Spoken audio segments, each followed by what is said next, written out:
Story 1. After uncovering his wife's 10-year cheating, husband gets brutal revenge and ghosts her for good. I met Agnes in the 9th grade, started dating her, and we were pretty much an established couple from the 10th grade on. We had no problems all the way through high school. And cliché of all clichés, we exchanged our cleanness the night of the senior prom. After uncovering the realm of closeness, we embraced every opportunity. Marriage discussions had been ongoing since the 11th grade, and we had made the decision to wait until college completion before officially getting married. College brought about a transformation in Aggie.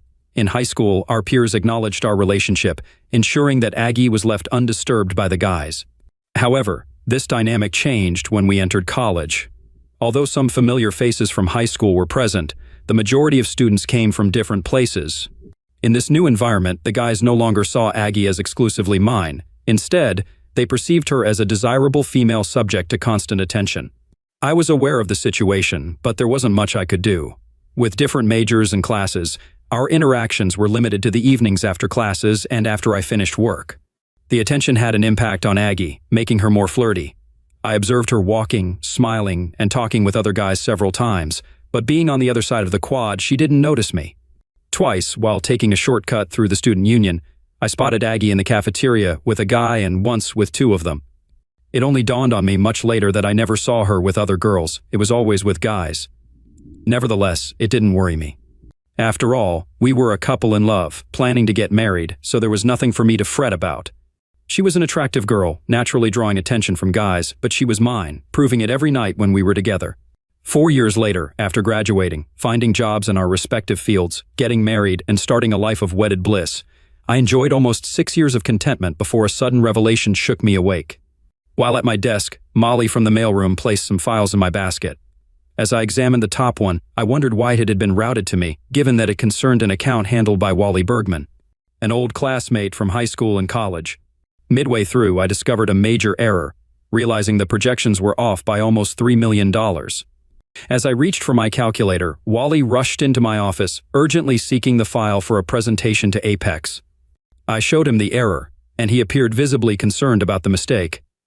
He expressed the urgency of revising it swiftly to avoid any potential consequences. Subsequently, he took the file and left hastily to make the necessary adjustments. It was Thursday, and Aggie always worked late to finalize payroll for the Friday payday. Following my routine, I visited Bud's bar after work for his half-pound ground round and a couple of beers before heading home. Completing my burger and starting my second beer, Wally entered, spotted me, and joined me in my booth. He ordered a beer from Sue and asked her to bring me the bill, mentioning it was a gesture of gratitude for helping him preserve his job earlier that day. I accepted without argument, considering it wasn't a substantial amount. We talked about work, covering various subjects, such as whether we had seen certain individuals or heard about recent events. Then Wally brought up a delicate matter. He expressed his view that I was a nice person and questioned why I tolerated Aggie's behavior. I was confused and told him I didn't understand what he meant. He persisted, asking why I allowed Aggie to behave the way she did. My puzzled response prompted him to realize that I was unaware of something significant.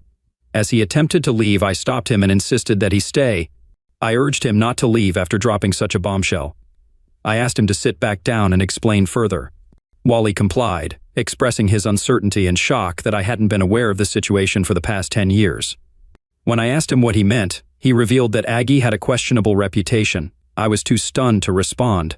Wally apologized, regretting that he had brought it up. However, I insisted that he continue and provide more details. He admitted to knowing about Aggie's behavior since high school and confessed his involvement with her. Shocked by this revelation, I insisted that he tell me everything from the beginning without leaving out any details. The unfolding story shocked me, not just the content, but the realization that it had been happening for over 10 years without my knowledge. 2 weeks after senior prom, Wally walked into his cousin George's house, finding George and Aggie together.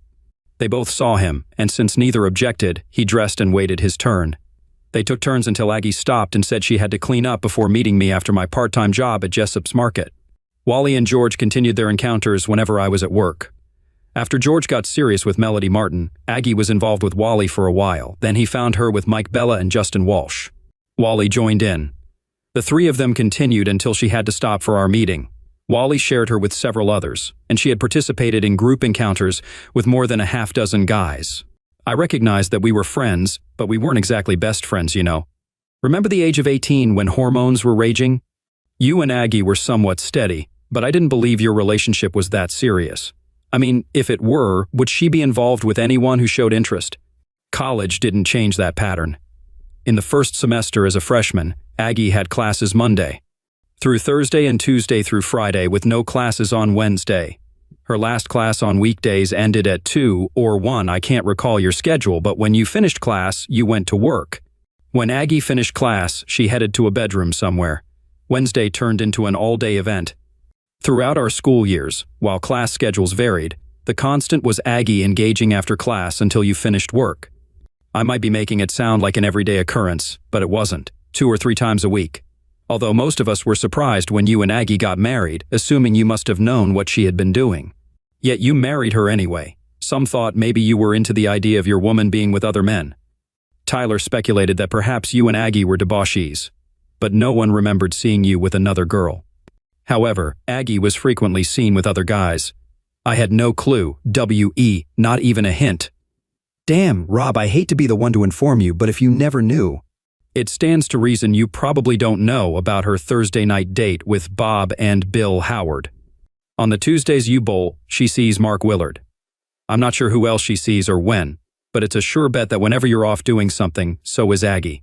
It may not matter much, but I stopped being involved with her when you got married. A single woman is one thing, but messing around with a married woman is a whole different situation. I'm not sure what to say, Wally, and I don't know what I'm going to do, but I'm definitely going to take some action. I finished my beer, stood up to leave, and turned to Wally. Thanks, Wally. Thanks for the burger, the beer, and for helping me gain clarity. As I drove home, as I pondered Wally's revelations, I questioned whether to believe him. On one hand, I thought, no way, Aggie loves me and she wouldn't betray me. On the other hand, why would Wally lie to me? I had to finally admit to myself that he wouldn't. He knew I'd verify what he told me, and if he had lied, how could we continue working together? The answer was, we couldn't, and Wally knew it. Working with him, aware of him and Aggie, would be challenging, but we'd eventually overcome it. I remembered the teenage years, with hormones running high. If some other guy's girl offered back then, and I didn't have Aggie, I might have taken it. The real question now was, what the hell do I do? Rob, I didn't know that Aggie and I were finished. I might have managed a one-night drunken mistake or maybe even a short-term affair if Aggie could convince me it wouldn't happen again. But outright betrayal for 10 years? No way. I was lying in bed, pretending to be asleep, as Aggie returned from handling the payroll. I ignored her touch when she reached out, as she wanted to give me leftovers, but I wasn't interested. Admittedly, I'd been receiving them for years without damage, but I didn't know that then. I do now. Her hand on my body made my skin crawl, and for the first time I didn't get aroused when Aggie touched me. I was already up before Aggie the next morning, with coffee brewing and the morning paper in hand. Aggie asked what happened the previous night, since she came home eager and I was already in bed. Wally remarked that my behavior was unusual. I explained that I felt unwell because something I ate disagreed with me, so I decided to go to bed early. Aggie expressed hope for my recovery and mentioned I'd have to double duty tonight to make up for the M night. Upon arriving at work, I immediately dialed Felix Ma, an old high school friend now practicing corporate law. Though I wasn't quite sure what that entailed, I asked him for recommendations for an assertive divorce lawyer. He replied negatively, indicating that my request meant my hopeful assumption was incorrect. Discovering that I was looking for a divorce lawyer suggested that I had learned the truth about Aggie. He then questioned if I believed we had an open marriage, assuming that was the only way Aggie could engage in such behavior and still remain with me. Surprisingly, Felix, I had no idea about her actions until yesterday, I said. After a brief pause, Felix suggested that I contact Tom Sweet and mention his referral. Accordingly, I followed Felix's advice and called Sweet, informing him about Felix's recommendation. He informed me he could meet later that day if I could be there by 1. I assured him I could, and indeed I did. Sweet informed me that I had various choices, ranging from a friendly separation to a scorched earth policy reminiscent of Attila the Hun. In our state, which was not a no-fault state, infidelity constituted valid grounds for divorce. However, obtaining a divorce based on infidelity required concrete and undeniable evidence. Mere hearsay wouldn't suffice. I inquired about how to gather the necessary evidence, to which Sweet responded by taking a card from his desk and passing it to me. The card belonged to Gaston Marshall, a private investigator whose office was conveniently located across the street. Sweet offered to contact Marshall to check if he could accommodate me promptly. I requested him to proceed, expressing my desire to conclude the process as quickly as possible. I also instructed him to start the divorce paperwork, promising to provide the evidence once I obtained it. Sweet made the call, and within 10 minutes, Gaston Marshall outlined our course of action. Unfortunately, one of the requirements was for me to act completely natural around Aggie, avoiding any suspicion that I was aware of the impending divorce. As unpleasant as it may be, Marshall advised, maintain your routine without changes. If you usually engage in lovemaking activities 3 or 4 times a week, continue to do so whether you typically initiate or not. Keep it up. Just remember, it's no longer about making love, it's about fulfilling a physical need. Don't do anything that might disrupt her routine. It's crucial for our plan that she remains unaware of any changes in your relationship. I returned to my office, summoned my courage, and called Aggie at work. It was our routine to dine out every Friday night and have breakfast every Sunday morning, so when I reached her on the phone, I suggested trochee for dinner, and she agreed. While I enjoyed my veal marsala and Aggie worked on her rigatoni, sipping white wine, Marshall Investigations employees were discreetly installing wireless cameras and listening devices in our house. Sipping my Merlot, I recalled Marshall's advice. It's natural to want to spot hidden cameras, but resist the urge. If she catches you, our efforts could be wasted. Also, force yourself to act natural in the bedroom, challenging unless you're a born exhibitionist. The system is sound and motion activated. You'll be on camera. Knowing some employees may see you, don't let it inhibit you. Although there's a switch to turn off the system at home, most forget to turn it back on when leaving. My advice? Leave the system alone and pretend you're a confident star at work. After dinner, while making a private video, I suggested drinks and maybe some dancing to Aggie. She declined, insisting we head home for me to make up for letting her down the previous night. On the way home, she slid over, unzipped my pants, and cautioned, "Drive carefully, sweetie. Don't hit anything that might make me bite off your meat." In my mind, what she was doing wasn't unique for me, but something she had done with 100 other men over the last 10 years. Despite my disgust with Aggie, human nature took over. A couple of minutes into the act, my body responded, wanting her to continue and bring me to completion. Soon after, I pulled into our driveway, and Aggie urged me to hurry up to the bedroom. I couldn't adhere to Marshall's advice. There was no way I could act natural, knowing I might be performing for an audience. Trying to appear natural while making love with Aggie was going to be a challenge. So I went to where I was told the switch would be and turned the system off, leaving my cell phone on the car seat. I knew it would remind me to reactivate the system when I saw it upon leaving the house. I don't know if it registered with Aggie, but that night, it wasn't making love, it was just going through the motions. Unfortunately, once wasn't enough, and I had to perform 2 more times before Aggie let me sleep. The next morning, dressed for my run, Aggie reminded me she wouldn't be home when I returned, attributing it to a lengthy hair appointment from 9 a.m. to 2 p.m. Aggie mentioned gossiping with other regulars and usually going to lunch with them. It could even be the truth, but after what I'd recently found out, I thought she probably met one of her extramarital partners, either before or after getting her hair done. On my way out, I switched the system back on. I doubted anything would happen during my run, but I needed to form the habit of ensuring the system was active when I wasn't home. The switch only deactivated the cameras. The listening devices and phone tap were always on. After my usual 5 miles, returning home, I went down into the basement and opened the cabinet above my workbench. It's where I told Marshall to place the recorders. 2 receivers were inside, one for listening devices and the phone tap, the other a DVD recorder receiving input from the wireless cameras. Confirming my suspicions, I heard a recorded conversation. "Hello, good morning. Are we still on for today?" "You bet. The wife took the kids to the zoo, so we have until 6 tonight. You know I can't stay that long. I need to be home by 2. Any later, and it might get Rob to wondering. He's already questioned the fact that I don't get home until 2. Then skip the hair job and get over here so we can make it happen." "Yeah, sure. Then what do I tell Rob when he asks why I've been gone so long and my hair hasn't been done? I want more time with you too, baby.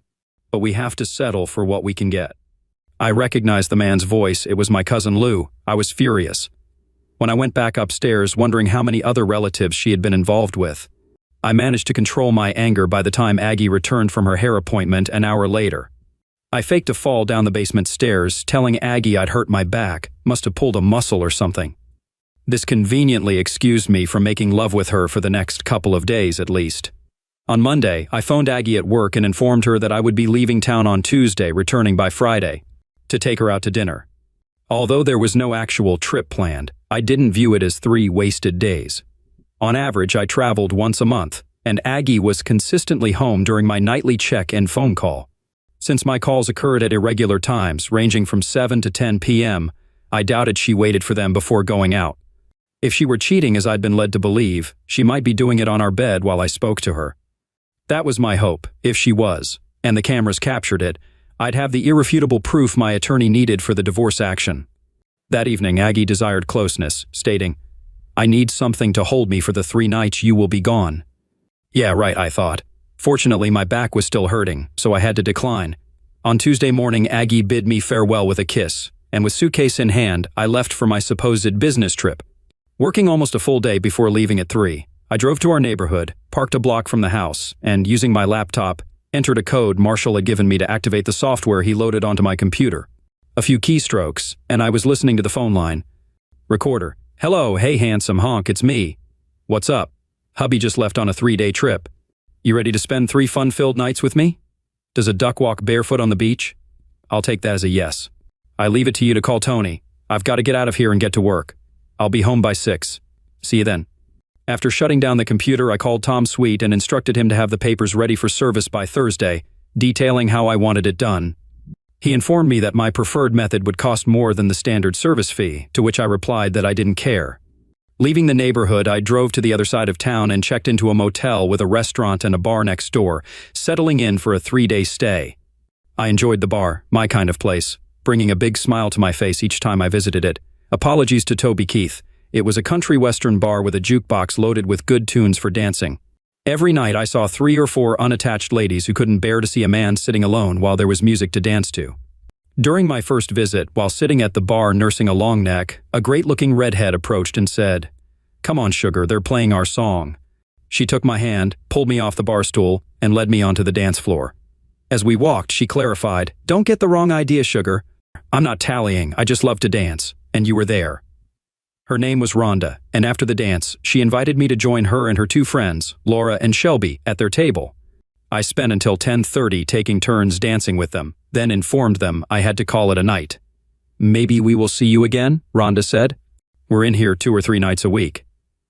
"I'm just next door in the motel, so it's likely that I will be in here the next 2 nights," I replied. I went to bed feeling positive for the first time since my conversation with Wally. The following afternoon at 3:00, I parked a block away from the house and reviewed the footage captured by the wireless cameras the previous night. The 2 men who joined Aggie in the bedroom were notably younger, at least 6 years her junior, and I wondered if Aggie was seeking youthful exuberance. The content was unremarkable, involving straightforward lovemaking activities. While the visual of Aggie with 2 men didn't particularly interest me, I was intrigued by the audio. I was surprised by what I heard, or rather, what I didn't hear. I expected Aggie to ridicule my lovemaking skills, but she never did. Wednesday was uneventful, with my presence only acknowledged when one of the men expressed a wish for more frequent meetings. Aggie clarified that I had priority for her time. However, I overheard Aggie telling them to leave the house by 6 in the morning on both Wednesday and Thursday. She emphasized the importance of avoiding being seen by the neighbors, as none of them were early risers. They left precisely at 6, and I assumed the same would occur on Friday. I called my attorney and had him change the serving of the papers to Friday at 5:45. Friday morning, I parked just down the street from the house at 5:55. When the front door opened, the 2 men came out. They turned to say goodbye to Aggie, who was standing just inside the door, and that is when they saw the man standing just off to the side. He stepped in front of the open door, served Aggie, and then turned and walked away, leaving Aggie and her 2 companions looking at his back. I pulled up in front of the house, honked the horn to make sure I had Aggie's attention, and then I waved bye-bye and drove off. The papers served on Aggie were a letter from me to her. Basically, it said that I never wanted to speak to her again unless in the presence of our attorneys. I didn't want to know why. I didn't want to hear that she loved only me, and it was just meaningless closeness with the others.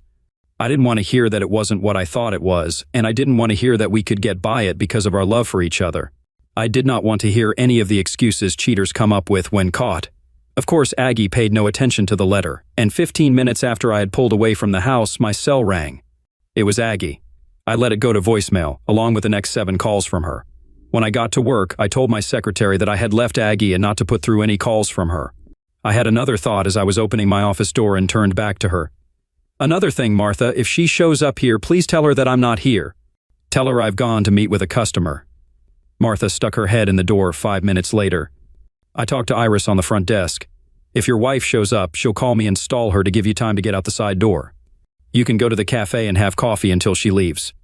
I thanked her, and as she went back to her desk, I thought, and not for the first time, that a good secretary is a priceless thing to have.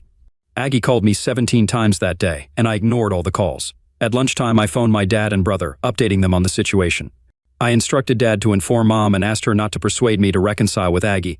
He mentioned it would be challenging since Mom viewed Aggie as the daughter she never had. By the day's end, I still had some pending work. Since there was no rush to go home, I opted to stay and finish it. By 5, Martha informed me before leaving, "By the way, your wife called 5 times before noon, and each time I told her I had instructions not to put her through to you. I think she finally got the message since she hasn't called since." I finished around 7. Upon reaching the lobby, Iris was gone. Hank, our night watchman, saw me and commented, "Hot time on the town tonight with the missus?" "Why would?" "You think that?" I asked. "She's out there waiting on you." I clarified, "We're getting a divorce, Hank, and she wants to talk and I don't." I instructed him not to open the door if she knocked, and if she used the intercom, to say he was alone in the building. I add that my car was in the lot due to a breakdown and a tow truck would arrive in the morning. Hank assured me he could handle it, expressing sympathy for the situation and sharing that he had been through 2 divorces. Exiting through the back door, I circled the block, crossed the street, and walked down the alley to Dave's diner. Entering and taking a seat, I positioned myself to observe Aggie waiting by my car. I ordered the special and kept an eye on her while eating. Halfway through dessert, she approached the building and pressed the call button on the intercom. Apparently, Hank conveyed my message as she returned to her car and left. After finishing dessert and having one more cup of coffee, I departed. I briefly stopped in the bar for a couple of beers. Despite a few ladies there alone, hoping for a dance partner, I had my 2 beers and left. Saturday morning proved busy as I attended to tasks I should have completed before serving Aggie. I just hoped I wasn't too late and she hadn't taken action on what I should have done. I went to the bank and emptied all the accounts, retrieved my personal papers and certificates of deposit from the safe deposit box, leaving Aggie's belongings untouched. I removed my wedding ring, placing it in the box for her discovery. Afterward, I had breakfast at the Waffle House. Using my cell phone to handle the credit cards, I canceled both joint cards, leaving me with a Visa and an American Express solely in my name. Aggie also had 2 cards in her name only, thus I ensured she couldn't run up joint cards with cash advances. After breakfast, I returned to the motel, parked my car, and called a cab to take me to the nearest Avis rental place. Renting the cheapest car available, I returned to the motel. I spent the afternoon lounging by the motel pool and reading a book. Just before dinner, I switched on my cell phone, finding 9 messages from Aggie. I cleared them and then turned the phone back off. For dinner, I had a light meal and then headed to the bar, which had a live band on Friday and Saturday, attracting a large crowd. Finding a seat at the bar, I ordered a beer. As I downed about half of it, I felt a tug on my shirt. Turning, I saw Rhonda. "Hey, cowboy, why are you sitting here when there's a seat at our table for you? To be honest, if I had seen you, I wouldn't have intruded on you. It would have seemed like I was taking things for granted." "Nonsense, come on." I got up and followed her to her table, where Laura and Shelby were also present. I sat down, greeted the girls, and then commented, "There seems to be something wrong with this picture. 3 beautiful women sitting alone, and you aren't swamped with guys?" "We get a lot of attention, but it is usually from idiots," Rhonda explained. "They see us here, notice the wedding rings, and assume we're here to cheat. We're just here to dance, and only a couple of guys understand that and accept it. The rest think they are God's gift to women, and we have to fend them off. After the other night, we know that you are one of the good guys, and you have an open invitation to join us whenever you come in, and we are here. It isn't any of my business, and I know that, so feel free to tell me that. But I have to ask, why are 3 gorgeous married women spending time in a place like this without your husbands? It is a legitimate question," Rhonda said. "Laura's husband is in the Army Reserve, and his unit was sent to Afghanistan. She was going nuts cooped up in her house alone, so we decided to get her out. Shelby's husband works afternoons, and my hubby is a long-haul trucker who is off and away. So, the 3 of us banded together to keep each other company. We love to dance, and here we are." "What's your story? I noticed you had a ring on last time we saw you, and now it's gone." "I handed my wife divorce papers yesterday morning and left the ring where she'd find it." "Does that mean you're free to pursue?" Not at all. The grounds were infidelity, and I won't give her anything she could use against me in a countersuit. Laura remarked, "Great," she added, "we have a reliable dancing partner." The rest of the evening until closing I danced with the three of them, occasionally sharing them with other guys. They agreed to meet on Sunday. I spent a quiet day by the pool with a book, and Monday I drove the rental car to work. I hoped Aggie wouldn't see my car, assuming I was out of town again, and would stay away. The week passed with 6 to 10 calls daily from Aggie, which I never answered. More than once she called from unfamiliar numbers, but upon hearing her voice, I hung up. Each night after dinner, I stopped by the bar for a beer or two. Rhonda, Laura, and Shelby were there on Wednesday and Friday, so I joined them, dancing until 10 on Wednesday and until closing on Friday. I figured by Saturday, Aggie would realize I wasn't going to talk to her, so I turned in my rental and drove my car to work on Monday. A mistake. Monday, she was parked next to my car when I left the building. Spotting me, she got out and stood by my car's driver's side door. She mentioned that we needed to talk, but I didn't respond. As I approached the car, she moved to block the door, insisting that I let her explain. I pushed her aside, causing her to stumble but quickly regain her balance. I rolled down the window and informed her that she needed to read the letter accompanying the divorce papers. I asserted that I wouldn't engage in any conversation without my attorney present, and that any discussion would strictly concern the divorce. Aggie expressed her unwillingness to divorce and her continued love for me. I reiterated that our relationship was over and that she needed to accept it because I wouldn't change my mind. After rolling up the window, I drove away, leaving her behind. Aggie's refusal to accept my decision became apparent when I left work on Tuesday. 2 men approached my car and grabbed my arms. I recognized them as the individuals who had been with Aggie in our bedroom. One of them warned me not to resist, stating that Aggie wanted to talk, and since I was being difficult, they would take me to her by any means necessary. Though only a few years older, they must have thought I was soft due to my suit and briefcase. I figured I could handle them. They wouldn't expect an old guy to resist, so I could catch them off guard. Either way, the commotion would draw attention and their kidnapping plan would fail. But then I pondered, do I truly desire this? If Aggie was willing to go to such lengths just to reach me, what might she attempt next if I sent these two back to her battered and bruised? They nudged me into my car and I sat between them, a briefcase on my lap as they drove to the house. They escorted me inside, and Aggie instructed them to seat me in a chair and ensure I remained there. She turned to me and announced that we wouldn't be getting a divorce. As I attempted to rise from the chair, the 2 men pushed me back down and restrained me. One of them warned me to stay still. Aggie declared that we would remain married, but that there would be changes in our lifestyle due to her medical issue, which I had discovered. She expressed regret that I had found out about it, but insisted that I had to accept it now that I knew. She then confessed her love for me, asserting that she wouldn't let me go. She revealed that her medical issue was nymphomania, which she claimed she had suffered from since high school. Aggie attributed the onset of her condition to when I took her purity. I dismissed her statement, suggesting that there were medications available to address her condition. She acknowledged that such medications existed, but explained that she had tried them all and found them ineffective, as they made her feel sluggish and dull, likening the experience to being a zombie. Despite this, she admitted that she enjoyed being a nymphomaniac and emphasized her love for closeness, asserting that she hardly ever left me alone. She argued that her actions didn't damage me and that she spoiled me. Aggie reasoned that since I couldn't maintain arousal constantly, she needed to seek it elsewhere and assured me that she always returned to me because she loved me. She outlined her terms, explaining that she had drafted a postnuptial agreement, allowing her to have as many lovers as necessary for her mental well-being. She proposed that I agree to leave the marriage with nothing if I later found the conditions unacceptable. In return, she asked what she would receive besides having a promiscuous wife. I responded by assuring her that she would continue to have the same loving wife she had been for the past 6 years. I reminded her that she had considered those years perfect, despite my actions, which were now causing an issue. I suggested that the only change was that my ego was now involved, as someone else was involved in something I had previously considered mine alone. I urged her to accept that our life would continue as it had for the last 6 years. Aggie emphasized that my inability to meet her physical needs didn't mean I wasn't man enough for her. She praised me as a fantastic lover who always left her completely satisfied. However, she acknowledged that I couldn't satisfy her as often as she needed. I addressed her by her full name, aware of her aversion to it, reluctantly agreeing to sign the agreement with a few amendments.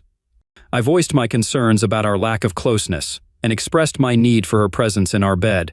Despite my plea and reassurance of my love for her, she seemed unwavering in her stance. With a heavy heart, I accepted her offer to make the necessary changes, hoping it might salvage some of our crumbling relationship.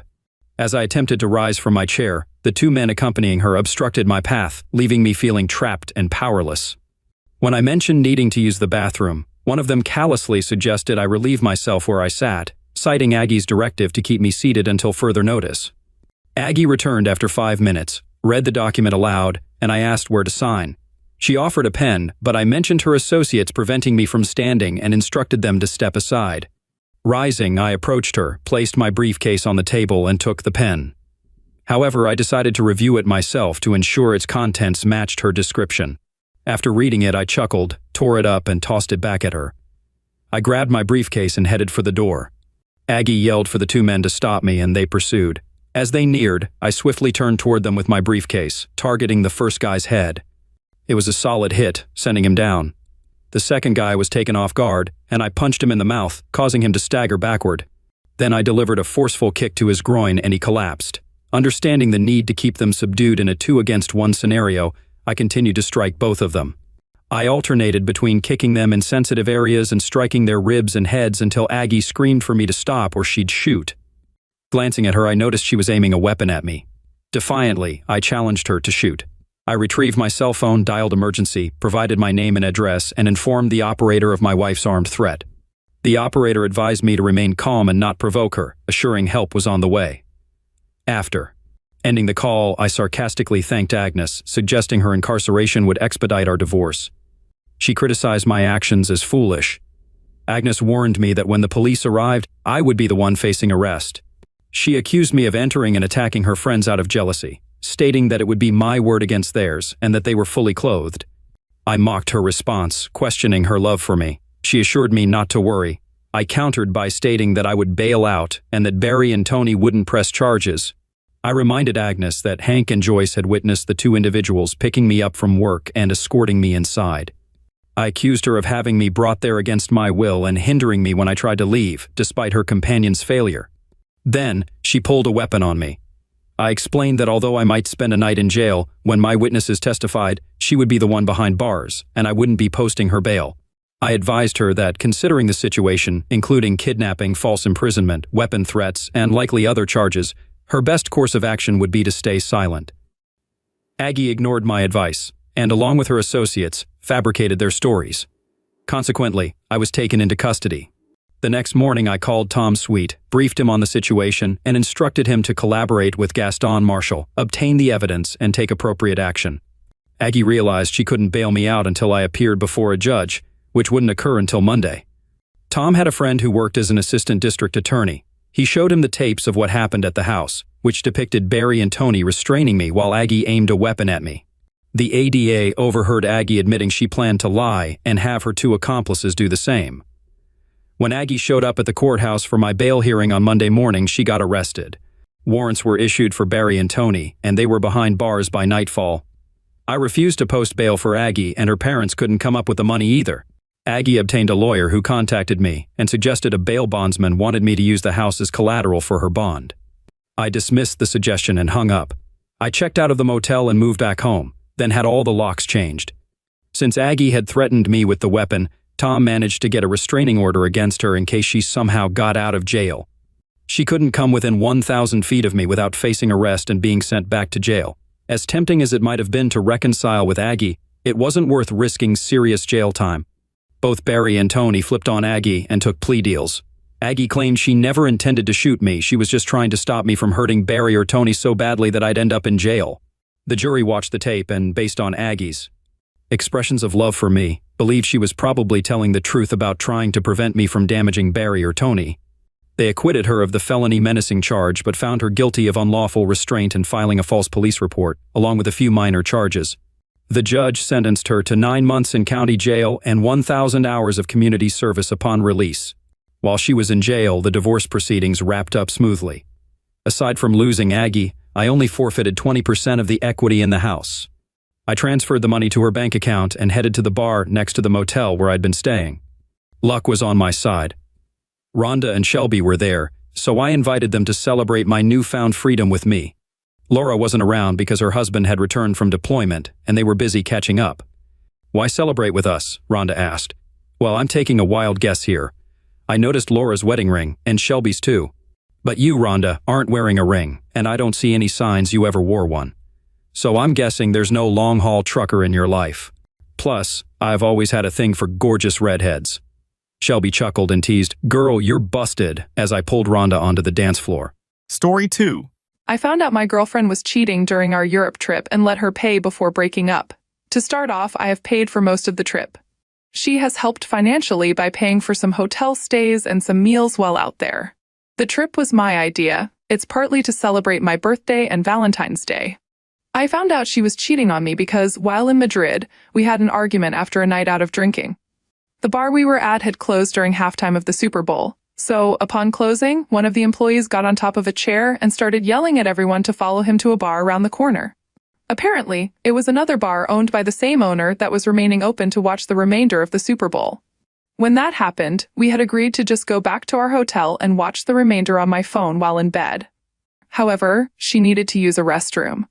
Since we were getting told to leave the bar, I told her they probably wouldn't let her use it. I asked if she could hold it for 5 minutes while we go to our hotel room. She said yes, but that we have to hurry. So, I rushed out of the bar with her, navigating our way to the hotel. During our walk, she asked to see my phone so that she could watch the Super Bowl halftime show while we were walking.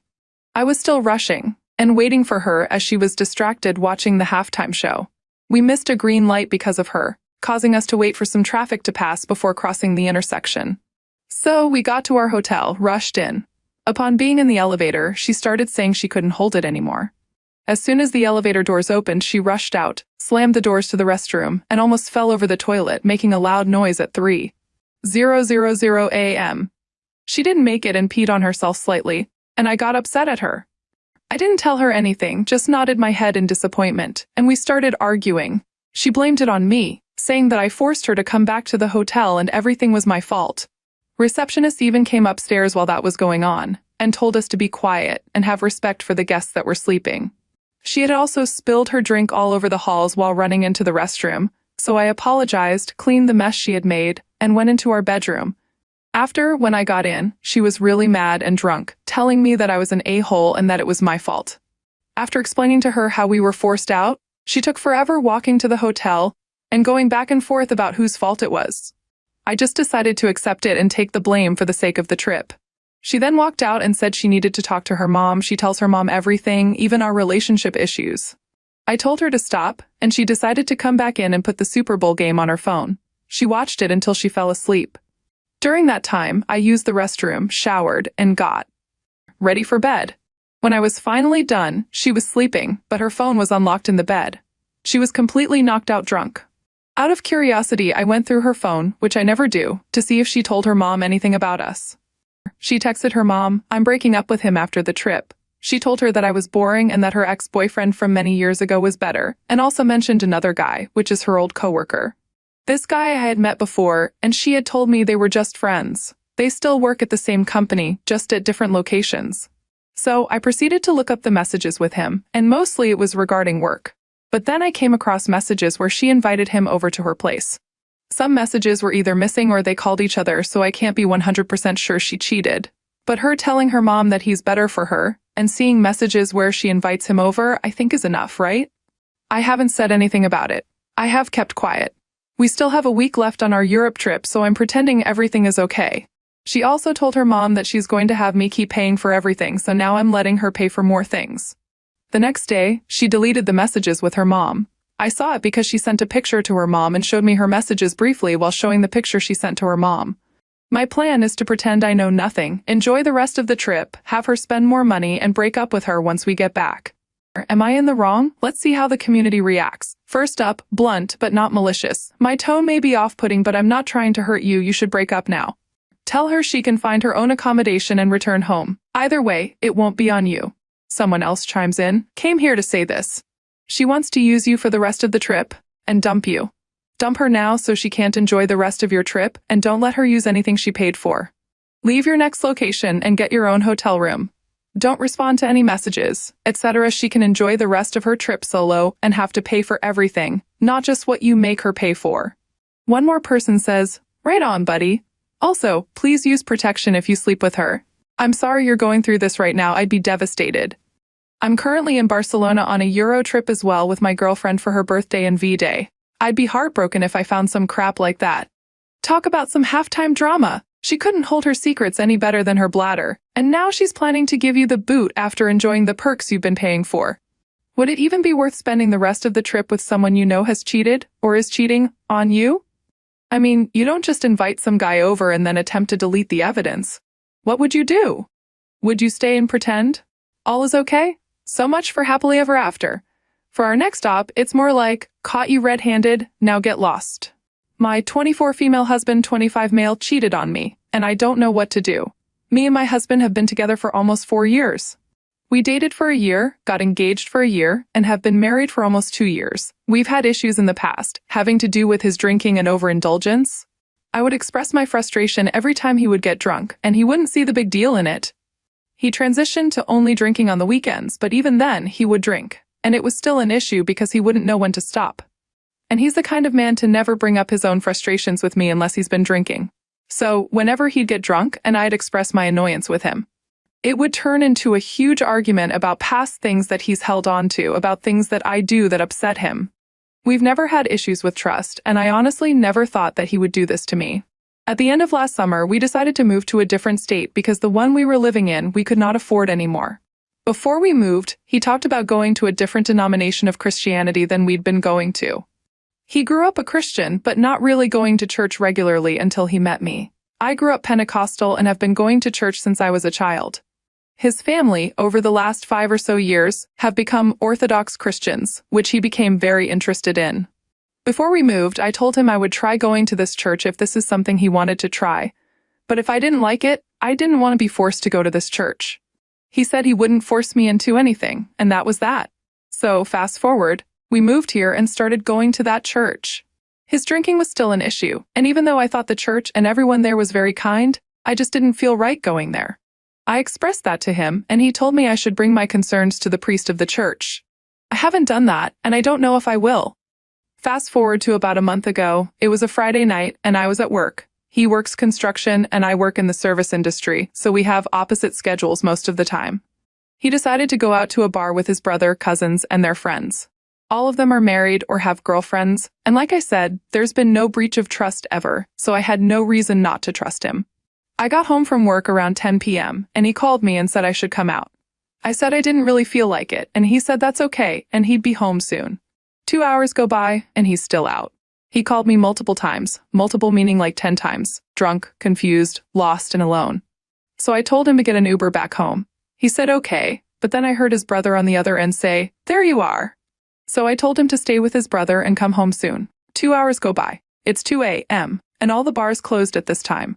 We share our locations with each other so I could see where he was. I texted him and told him to get home, and I fell asleep by my phone. I get a call from his brother, saying that they lost him, and they couldn't find him, and they had left him downtown alone. So I call him again, and I heard a woman on the other end laughing. He picks up and says, "Hello," and I said, "Who is that?"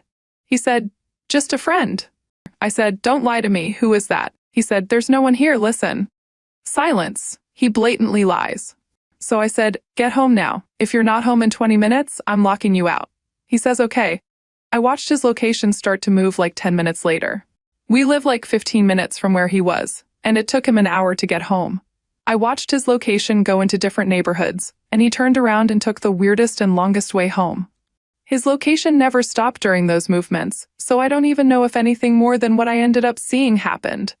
An hour goes by of me watching his location, and eventually he gets to an intersection a minute away from our house. Then his location stops moving, and his phone says it's at 0%. Life 360 tells you their battery percentage, but he was a minute away from the house, so no big deal. 20 minutes go by, and he's still not home. So I decided to get in my car and go drive to where his location was last updated. I drive around the gas stations. There were no parked cars, nothing. So I drive back home, check his location again, and it shows me that it's back down the road that he already came down. So I got in my car again and started driving towards him until his location started to move towards me again. I drove home and watched the location until finally they pull in front of our house. I was watching from our window through the blinds, peeking through so he couldn't see me watching. It was dark out, so I could only see their silhouettes, but I watched as he leaned over to the driver's side. It looked like they were kissing. He leaned back over after probably a minute or so of them kissing. I watched him turn the dome light on in the car, and I could see them talking and smiling. He turns the light back off and leaned back over and kissed her again. Another minute of making out ensues, and I finally stormed downstairs, threw on my jacket, and walked out there. I opened the passenger door of the car where he was, and they were still making out. He turned and looked at me, drunk out of his mind and unrecognizable. I looked at him and told him to stay the F away from me and to not come inside, we're done. I looked at the girl and said, you can take him to wherever you're going. I stormed back inside, locked all the doors, went upstairs, and locked myself in the spare room. It was 4 in the morning at this point. I'm trying to call my friends, and nobody will answer. I looked out my window and saw him standing at the front. The car had gone now. Finally, one of my friends answers. I'm bawling, and I told her he cheated on me. Downstairs, I could hear the door being broken in, and I heard him come inside. The door was fine, but he broke the trim of the door to get it open. I grabbed my purse, my coat, and stayed on the phone with my friend. I went to walk out the door, and he asked where I was going, and I told him, away from you. He said, no, stay, we're talking about this. I said no. He tried to come near me, and I told him to get away. I turned around and asked him why, and his response was, what do you do for me? I laughed because I literally couldn't believe what he said. Then I walked out to my car and opened the door. I pressed the lock button when I opened it. He followed me and grabbed my door, not letting me close it. I said, let go. He said, get inside now. And we just kept repeating the same things, getting louder and louder. Eventually, I shoved him hard enough where he stumbled back and let go of the door, giving me enough time to close it. He tried to open it, realizing it was locked. He hit my window and stormed inside. I drove away, still on the phone with my friend. Eventually, my sister-in-law, who lives a couple of hours from me, answered. My friend that answered originally lives in the state we moved from. She said to go to my brother-in-law's house because he was the closest to me, only like 20 minutes. Long story short, my sister-in-law and her husband, my husband's brother, drove up from where they live. They went to check on my husband before coming to me. When they walked into our house, he was passed out on the floor of our living room. Then, without me having a say in it, they drove him to where I was staying. To make an already long story short, he basically said he feels alone and that I don't do enough for him. He feels like he does all the cooking and cleaning, etc., which I can admit that I could do better on, but that's no excuse for what he did. He feels alone emotionally because he doesn't share his true emotions with me unless he's been drinking. So, how am I supposed to know he feels a certain way if he doesn't tell me, out of fear of making me upset? Which we've had multiple conversations about this. I told him it doesn't matter if it makes me mad. He still needs to say something instead of letting it fester. Still, nothing changes in the behavior. I packed a bag and stayed the night at his cousin's house because nothing came of the first conversation. He said he was done drinking completely. That first night I stayed at his cousin's, I drove over to our house to see if he kept his promise. I walked in, and there was an empty 12 or 18 rack of beer. I can't remember which amount it was. I said, you already broke my trust again. And I asked why he was drinking, and he said, well, I didn't know you were coming home. I walked away laughing because I couldn't believe the excuse. I said that he should be begging on his knees for me not to leave him. I said how lucky he was to have me. I am the most loyal person you will ever meet, and I have had many men approach me wanting to ask me out. But I never thought for a second about doing anything like that because I'm married. My friends bought me a ticket home the next day, and I stayed there for a couple of days. I made the decision to stay and try to work on it because I love him so much. I told him he needs to quit drinking, which he has for almost a month now. No more nicotine. He needs to get on ADHD medication. He needs to get his license back. He got a DUI 2 weeks before our wedding, and we need to go to a different church. He also has surgery he needs to get done. He hasn't done any of these things for himself since we've been together, but now he's taken some initiative and gotten appointments for most of these things. But since I've moved back in, I've been having to remind him, just like before, that he needs to get this stuff done. I feel like a mother to him sometimes. We have an appointment for marriage counseling next week. We had to fill out intake forms for it, and I read his. He stated that the only issues we have is trust because of his infidelity, even though we have a lot more issues than that. I'm struggling with the thought of this happening again 10 years down the line, but then we'd have kids involved. I'm struggling with the fact that he might come to resent me because he wants to go to that church, but I don't want to. He said he'll go to a different church because he wants to save our marriage, which sounds like a very likely possibility of resentment arising in the future. I'm afraid that he will go right back to what he was doing before and make me nag him over and over about certain things. I know this is long, and I don't know how subreddits work, so this could get taken down. I just don't know what to do anymore. I would love honest advice. I can answer any questions because I couldn't very well fit all our relationship fights or conversations in one post. Edit. Something important I should have definitely included is that he did apologize multiple times, not the night it happened, but when his family brought him over to see me. He did apologize. He's the one that brought up counseling, if that makes any difference. Let's see how the community reacts.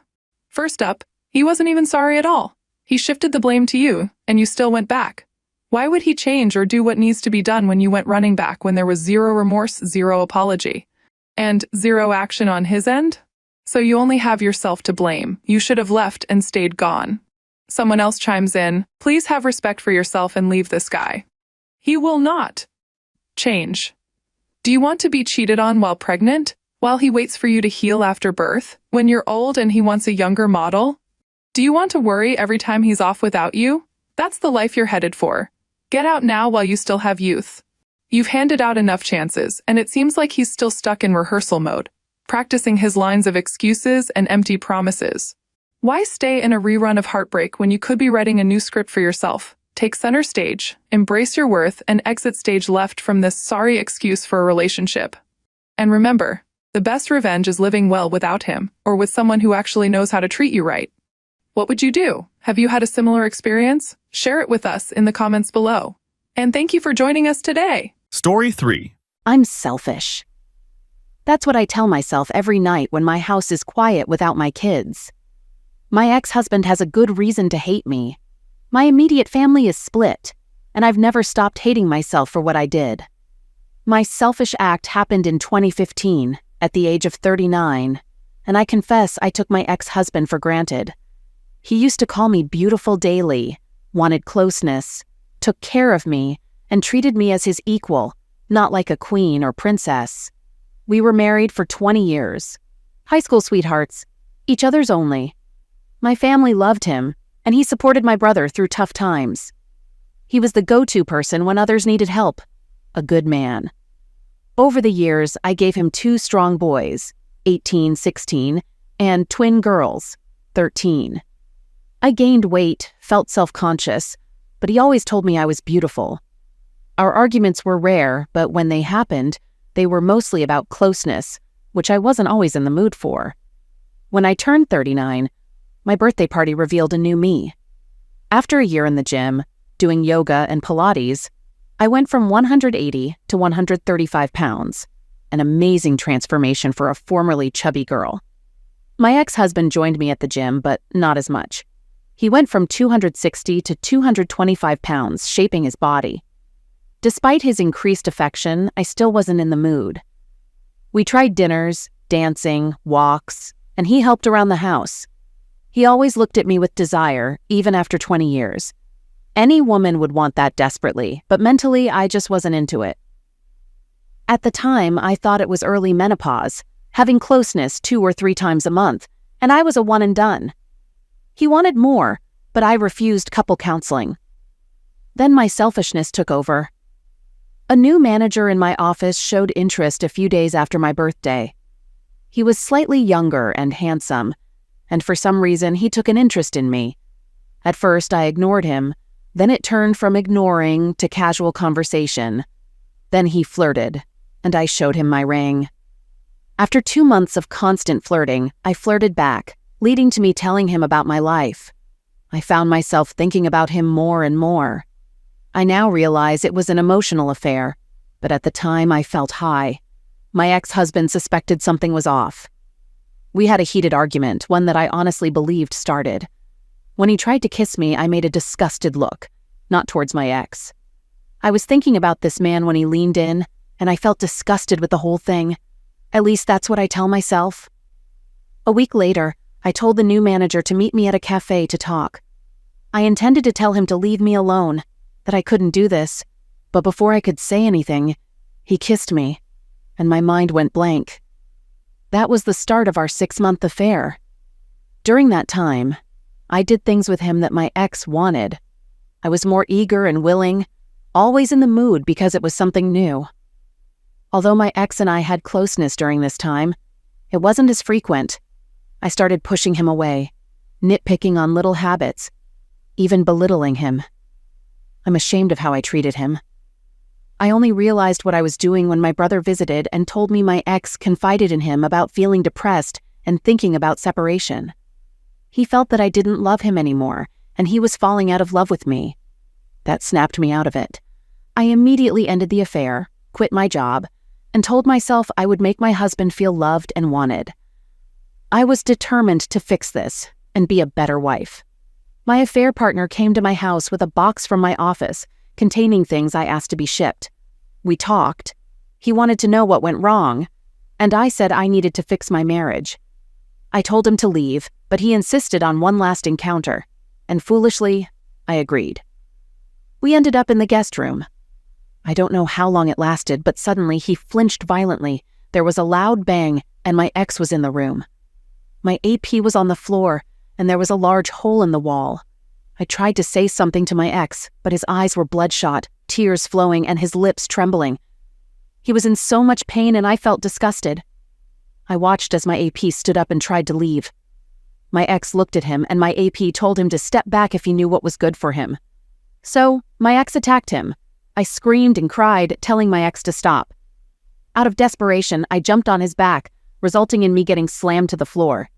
Everything got hazy for a while. Words sounded muffled, but when I came to, my ex had my AP on his side, on the phone. All I could do was stare at my AP's swollen face and the blood and teeth on the floor beside him. There was a loud bang on the door, and I watched my ex put the phone on speaker, slowly placed it on the floor, dropped to his knees, and placed his hands on the back of his head.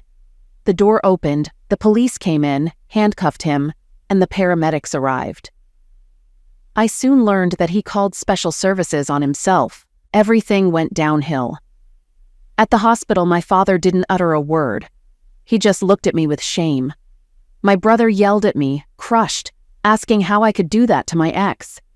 My mother consoled me, causing my father to yell at her.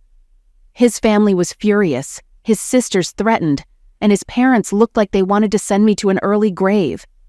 I approached my children and they refused to speak to me. My sons couldn't even look at me. My AP was heavily injured, needing reconstructive surgery on his face. My ex practically shattered his face. At the hospital, a woman came to my room and immediately attacked me. My brother pulled her off me, and it turned out she was my AP's wife. I didn't know he was married. He never wore a ring or said anything. It made me feel even more terrible. Leading to the trial, my boys stayed with their grandparents on my husband's side, and my girls refused to talk to me. My ex didn't want to see me either. I tried to visit him at the county, and I was denied. My brother made sure my ex went to the correctional facility he worked at to keep an eye on him. When I asked my brother to relay a message for me, he told me to go to hell. During the trial, it was the first time in 3 months that I saw him. He looked at me with such anger, hurting more than anything I could ever imagine. He always looked at me with love, even when we were mad at each other, but during that trial it was hate, and I needed to excuse myself to cry in the restroom. As the days went by, I was forced to recount my affair in every detail for all to hear. When I told them how long it was, my ex looked crushed, and my father stood up and walked out of the courtroom. During my ex's testimony, I learned that he came home to surprise me with lunch and a weekend trip for 2 to the Catskills. He had a full romantic getaway planned, only to walk in on us, and he reacted. He stated when the AP ordered him to step aside, he snapped and smacked him, only stopping when he tossed me off him. He quickly called special services and heard the recording at court. Hearing the pain in his voice, his sobs as he did what the operator told him to do was soul-crushing. The AP couldn't verbally testify and was heavily medicated, so they used images of what he looked like, turning my stomach because I was responsible for all this. My ex smashed his eye socket, cheekbones, and destroyed his jaw. They stated that there were bone fragments too small to piece together. My former partner got charged with a 3rd-degree felony and got a 7-year sentence, leading my sons to protest loudly, daughters and his family to wail, haunting me still. The initial 3 months were incredibly painful. I got sued by my almost partner's soon-to-be ex, APSTBX, wife, for alienation of affection. My ex initiated a divorce.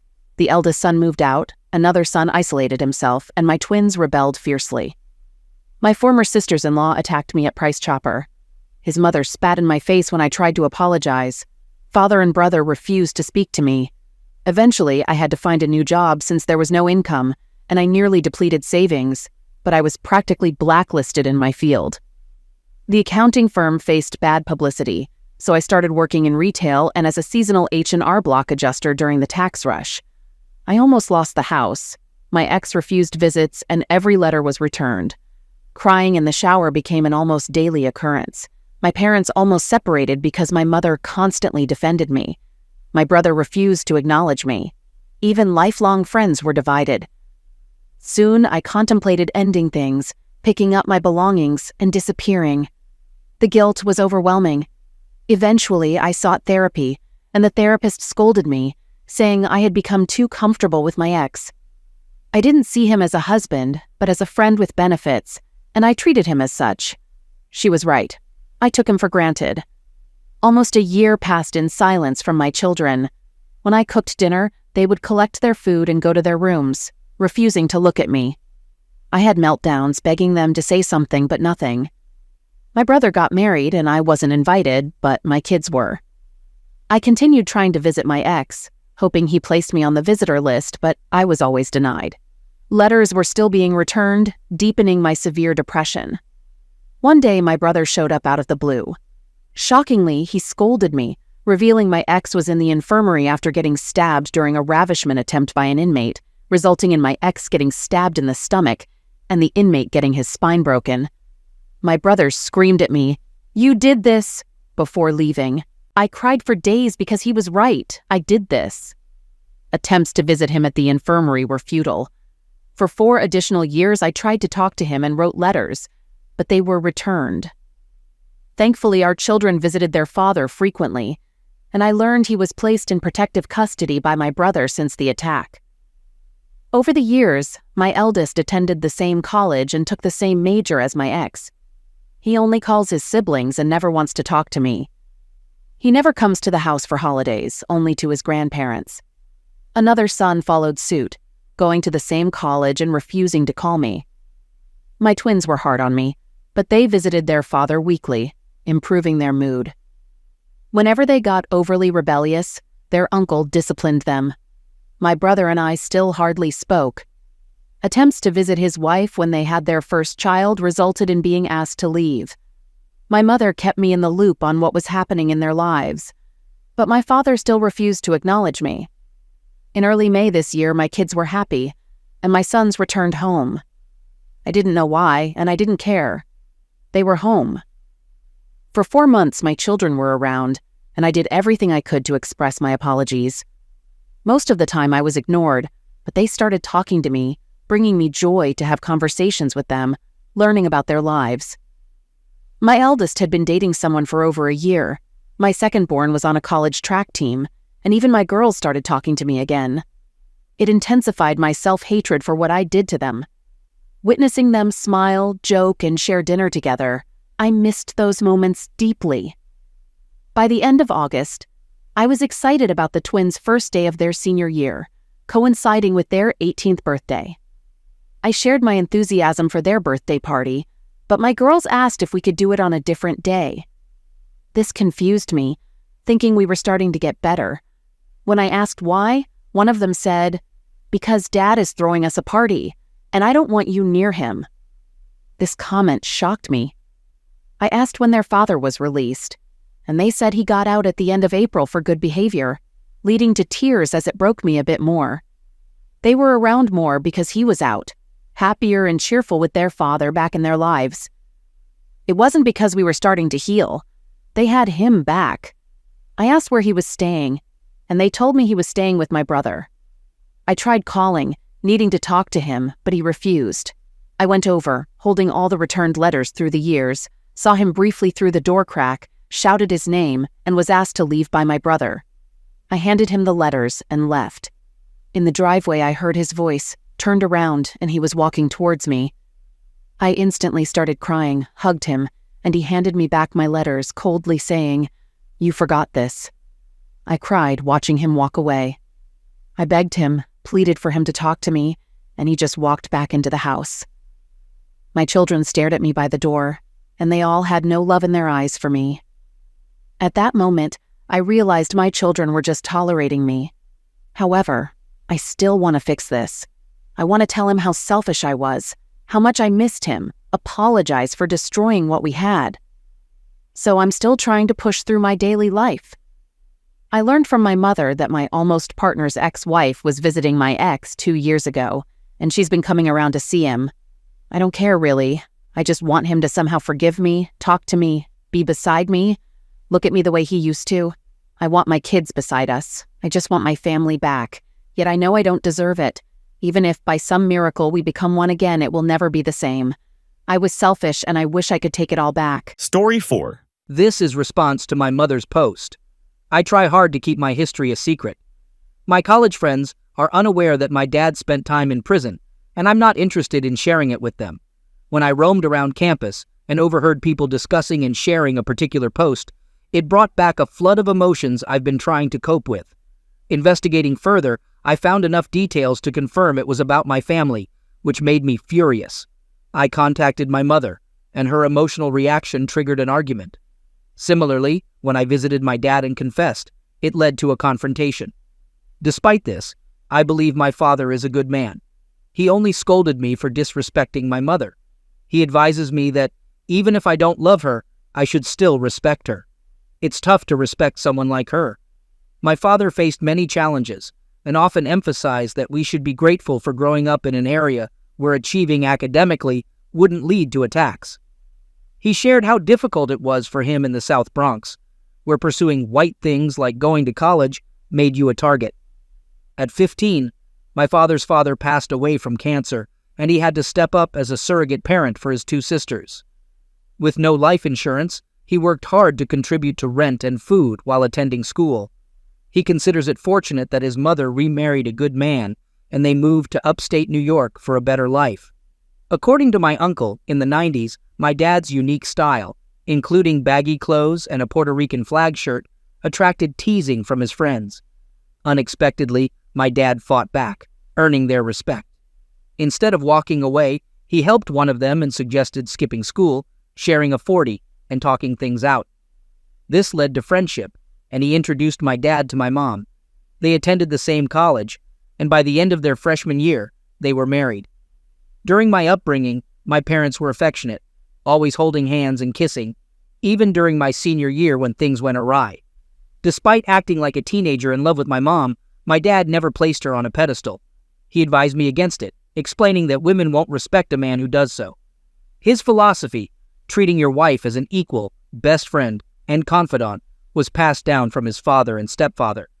My dad, a big guy at 5'11" and 260 pounds, was always joking and active despite his weight.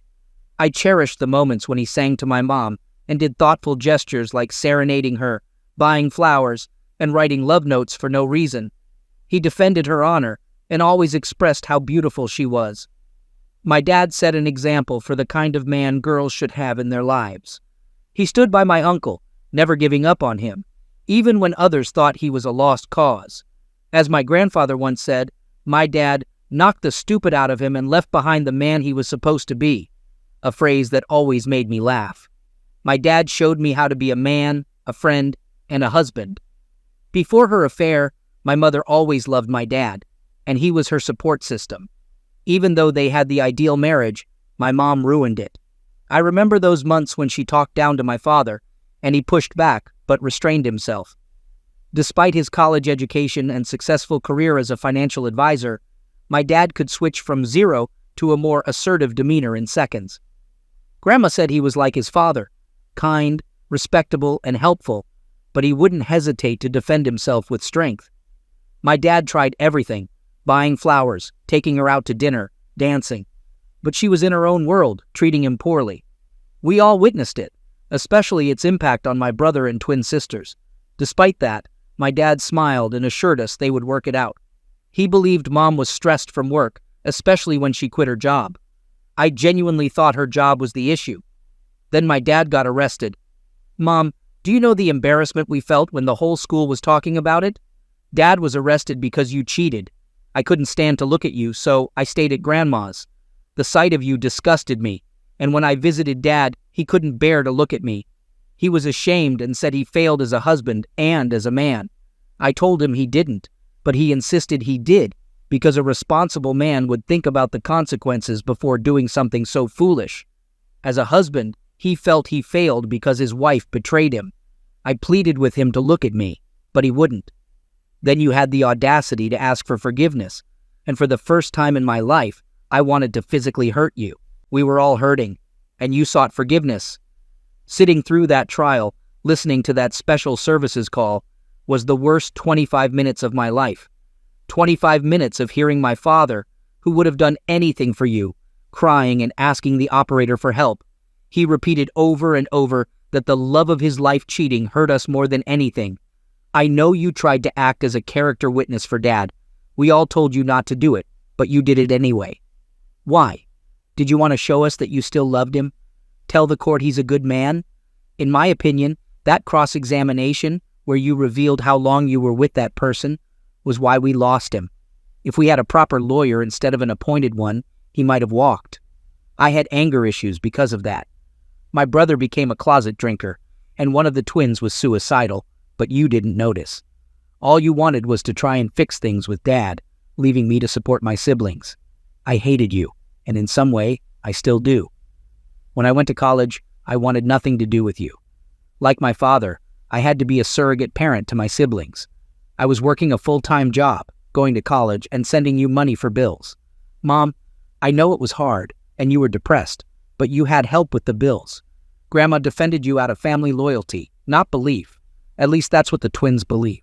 When Dad got stabbed, I almost had a nervous breakdown.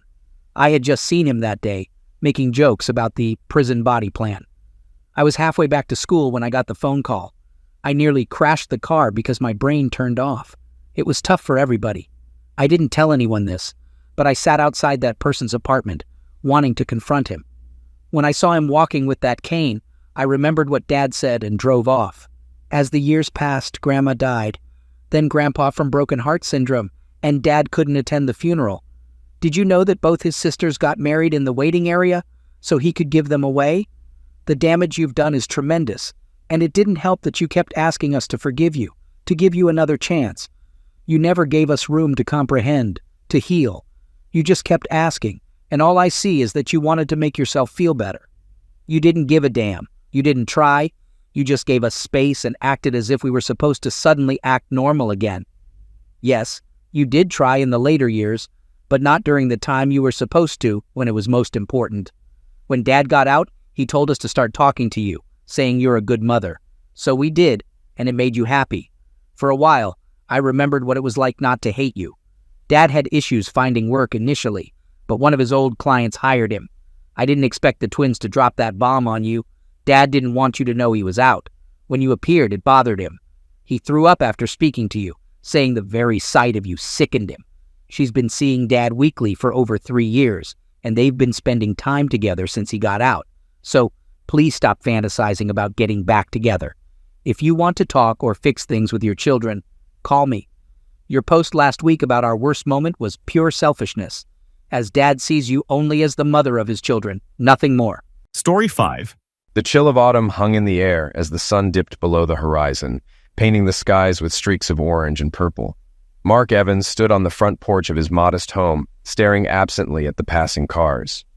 It was a peaceful neighborhood, the kind where children's laughter and the distant hum of lawnmowers created a calming backdrop. Yet tonight, Mark's mind was far from serene. Thoughts churned, reflecting the storm brewing within him. Mark had always been meticulous, a trait that served him well as a systems analyst for ABC Industries. His job demanded precision, problem-solving, and the ability to anticipate future challenges, skills he prided himself on. But lately, his personal life had been unraveling in a way he couldn't control. The strain on his marriage to Lisa, his wife of 6 years, had become undeniable. What had once been a strong bond was now fraying at the edges.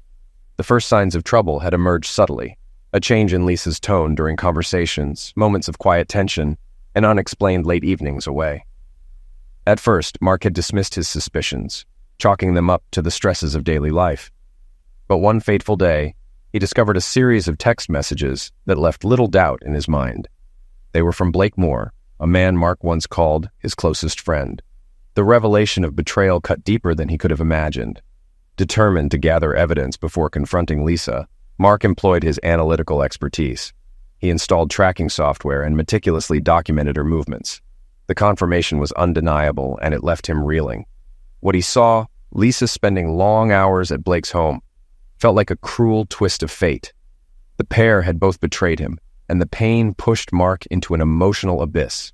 Over the following weeks, Mark struggled to navigate his emotions. He sought solace in his work, using the rigors of his job to distract him from his personal turmoil. Yet each day, as he returned to the house he shared with Lisa, the weight of the betrayal bore down on him. The routine, the dinners, the small talk, the shared spaces, all felt hollow. Mark began planning his escape, a way to leave behind the hurt and forge a new path. On a brisk Saturday evening, the fading sunlight bathed Sharpsburg in a soft golden glow as Mark Evans guided his car into the garage of his suburban home. Emerging from the side door was a man with neatly combed dark hair, juggling a collection of items, a laptop, a briefcase, and a well-worn duffel bag, evidence of a life marked by frequent business trips. The quiet hum of the neighborhood contrasted sharply with the chaos stirring in his mind, a turmoil he was determined to confront that night. Entering his house, Mark didn't call out to his wife, Lisa, since he knew she wasn't home. He placed his belongings in the living room and hung his coat by the door. After removing his tie and unbuttoning his shirt, he changed into casual clothes. He'd just returned from a regional meeting in Pittsburgh for ABC Industries, where his expertise as a systems analyst required his presence, though he wasn't technically a manager. Mark had told Lisa the trip would extend through the weekend, partly to buy himself time and avoid coming home too soon. He regretted not packing more casual clothes. He always traveled in formal attire. After a quick shower, he had dinner and relaxed with a beer, reading the newspaper in his chair. But despite looking like an ordinary husband unwinding, he was simply biding time, struggling with unresolved grief. Having spent a month processing the stages of grief, he hoped to make progress that night. Around midnight, he began tidying up, delaying the inevitable. Finally, he grabbed a light jacket, went to the side door, and started his nightly mission. Just before leaving, he remembered to quickly send an email, logging into his laptop one last time. With his plan in motion, he drove out of the garage and disappeared into the night. The next morning at 7:37 a.m., an emergency call came from a woman who had found a car in George Washington Park. Doors open, lights on, and blood everywhere. She ran to a payphone to report it, mentioning no injuries but expressing fear of whoever might be responsible.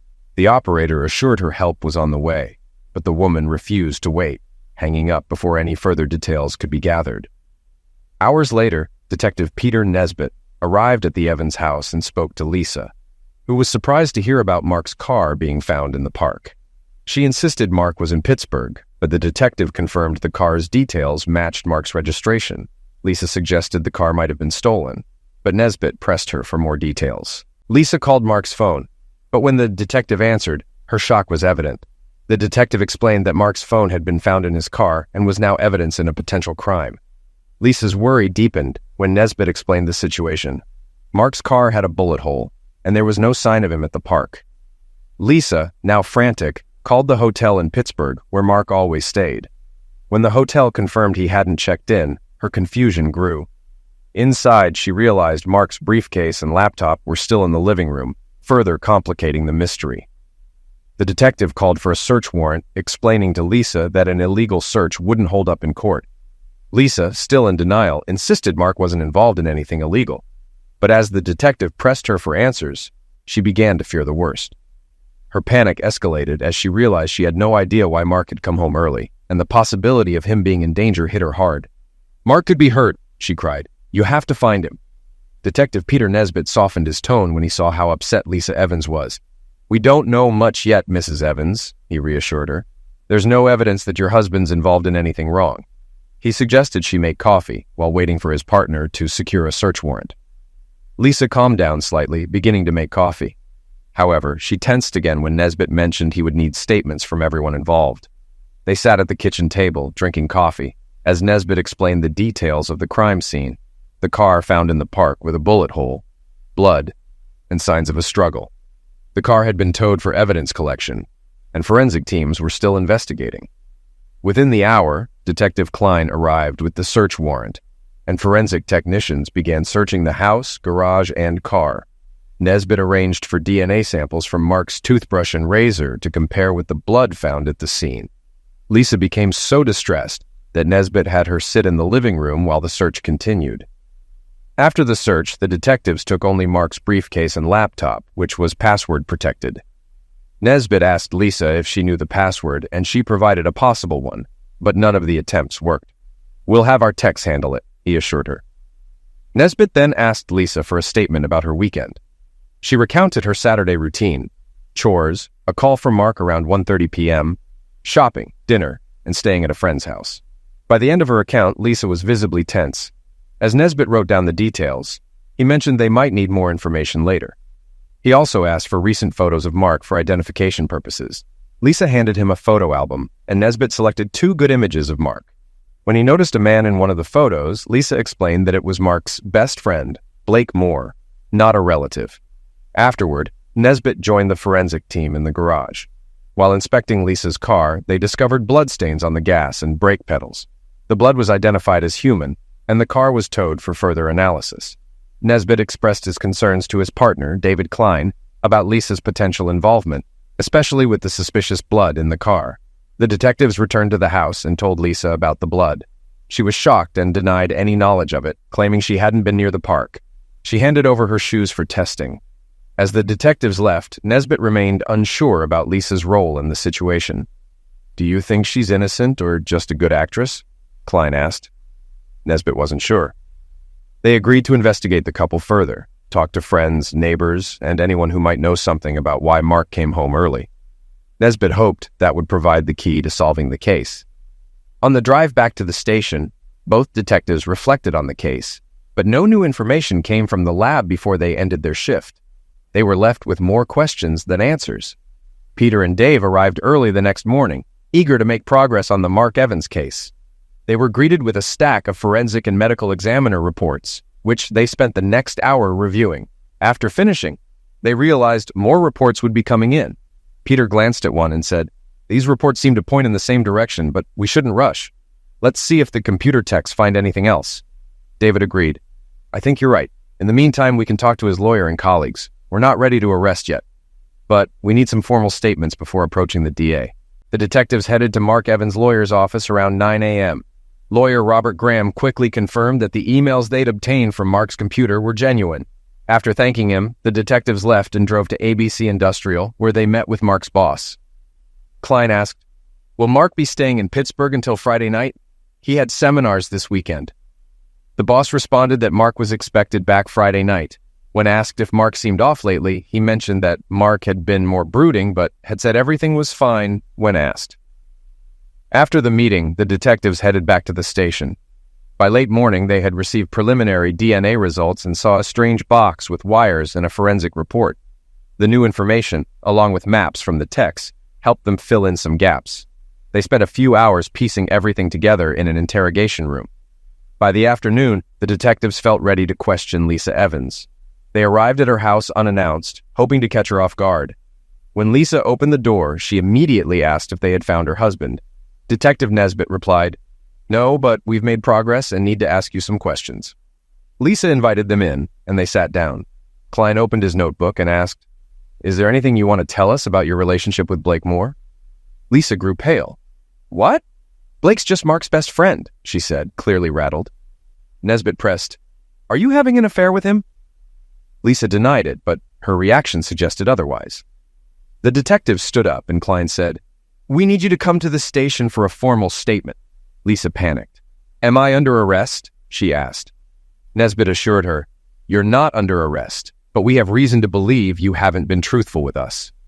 Lisa agreed to come to the station and led them to their car. After a silent drive, they brought her into an interrogation room, which they had deliberately chosen to be dreary and uncomfortable.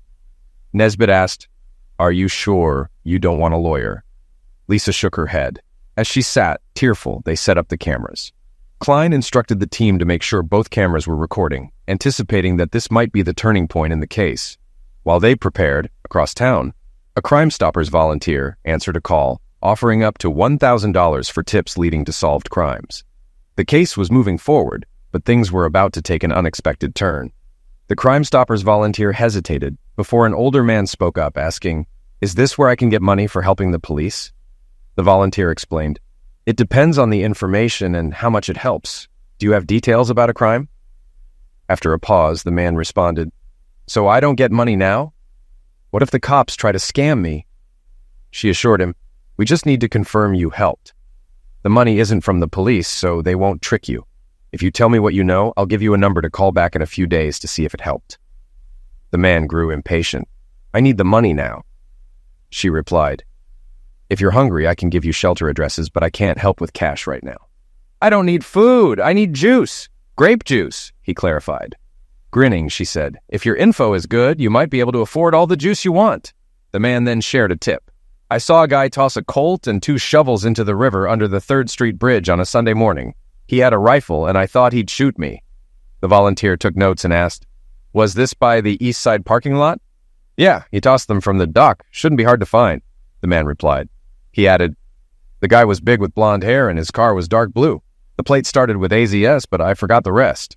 The volunteer thanked him, assigned him a tip number, and assured him that if the information helped, he'd be paid. Within an hour, a police diver recovered the Colt and shovels from the river. By mid-afternoon, the items were at the crime lab, and the Colt's ammunition matched a recent shooting in George Washington Park. The lab technician immediately informed the detectives, who then began reviewing the reports. Detective Klein suggested they split up. Klein would question Lisa Evans while Nesbitt went to bring in Blake Moore. Lisa sat calmly when Klein entered the interview room. He reminded her that the room was being recorded, and then asked bluntly, "Are you having an affair with Blake Moore?" She hesitated before admitting, "Yes." Klein slid evidence across the table, emails and maps from her husband's laptop, showing he knew about the affair. Shocked, Lisa asked, "How did Mark know? How could he track me?" Klein revealed a tracking device installed in her car, allowing Mark to monitor her whereabouts. "You mean he knew for weeks?" she asked, stunned. Klein nodded. "He even planned to confront you and Blake, but he never made it there." Lisa's eyes widened. "But Mark never showed up. I was with Blake all night." Klein produced more evidence, blood on her shoes and in her car, matching her husband's. He explained that DNA tests confirmed Mark's blood was found in the park, and a Colt linked to Blake Moore was recovered. Lisa denied it, claiming Blake was innocent. "We had nothing to do with it," she insisted. Klein warned her, "One of you will have to tell us where Mark's body is. If you help, we'll consider it during sentencing." Lisa broke down, insisting, "Mark isn't dead. I love him." She clung to her story, claiming that if Mark was hurt, it wasn't their fault. Lisa Evans hid her face in her hands, sobbing, clutching a soaked handkerchief. Detective Klein gave her a few moments to compose herself before presenting more evidence. When she seemed calmer, he said, "The medical examiner confirmed your husband's end of life. Based on the blood loss and the lack of treatment, there's over a 95% chance he's dead." He handed her the report and photos of their crime scene. The gruesome image made her cry harder. Klein gathered the papers and left, telling her, "You're not helping yourself by refusing to take responsibility." Meanwhile, Detective Nesbitt drove to Blake Moore's house, arriving just as the backup patrol car pulled up. Moore answered the door and agreed to go to the station for questioning. Once at the station, Blake denied having an affair with Lisa Evans, but soon admitted it after being confronted with emails and surveillance reports. He denied involvement in Mark Evans' disappearance, suggesting Mark might have staged his end of life to frame them. Nesbitt was skeptical. "We have the Colt used, and a witness identified you in your car. Don't invent stories." Blake became agitated, explaining he had been afraid of Mark since high school and had avoided getting involved with his girlfriends. Despite this, he admitted to the affair with Lisa, claiming it had been building over time. Nesbitt pressed further, asking if things had gotten out of hand with Mark's end of life. Blake denied knowing what happened, but insisted he and Lisa hadn't planned it. "I don't believe Mark organized his own homicide. He had a lawyer for a divorce, so why would he do that?" Blake argued. Nesbitt responded, We have enough to get a search warrant for your home, car, and office. I suggest you come clean now before it's too late. If you tell us what happened, you might get leniency." Blake refused, still claiming Lisa might have orchestrated it on her own. As Nesbitt left, he told Blake, "When two criminals work together, one always tries to blame the other." In the hallway, Nesbitt joined his partner, who handed him a report confirming that the shovels found in the river were traced back to Moore's landscaping. Nesbitt shook his head. "Why do they think we won't find out?" Later, the detectives briefed the district attorney, presenting enough circumstantial evidence to press charges, even without a body.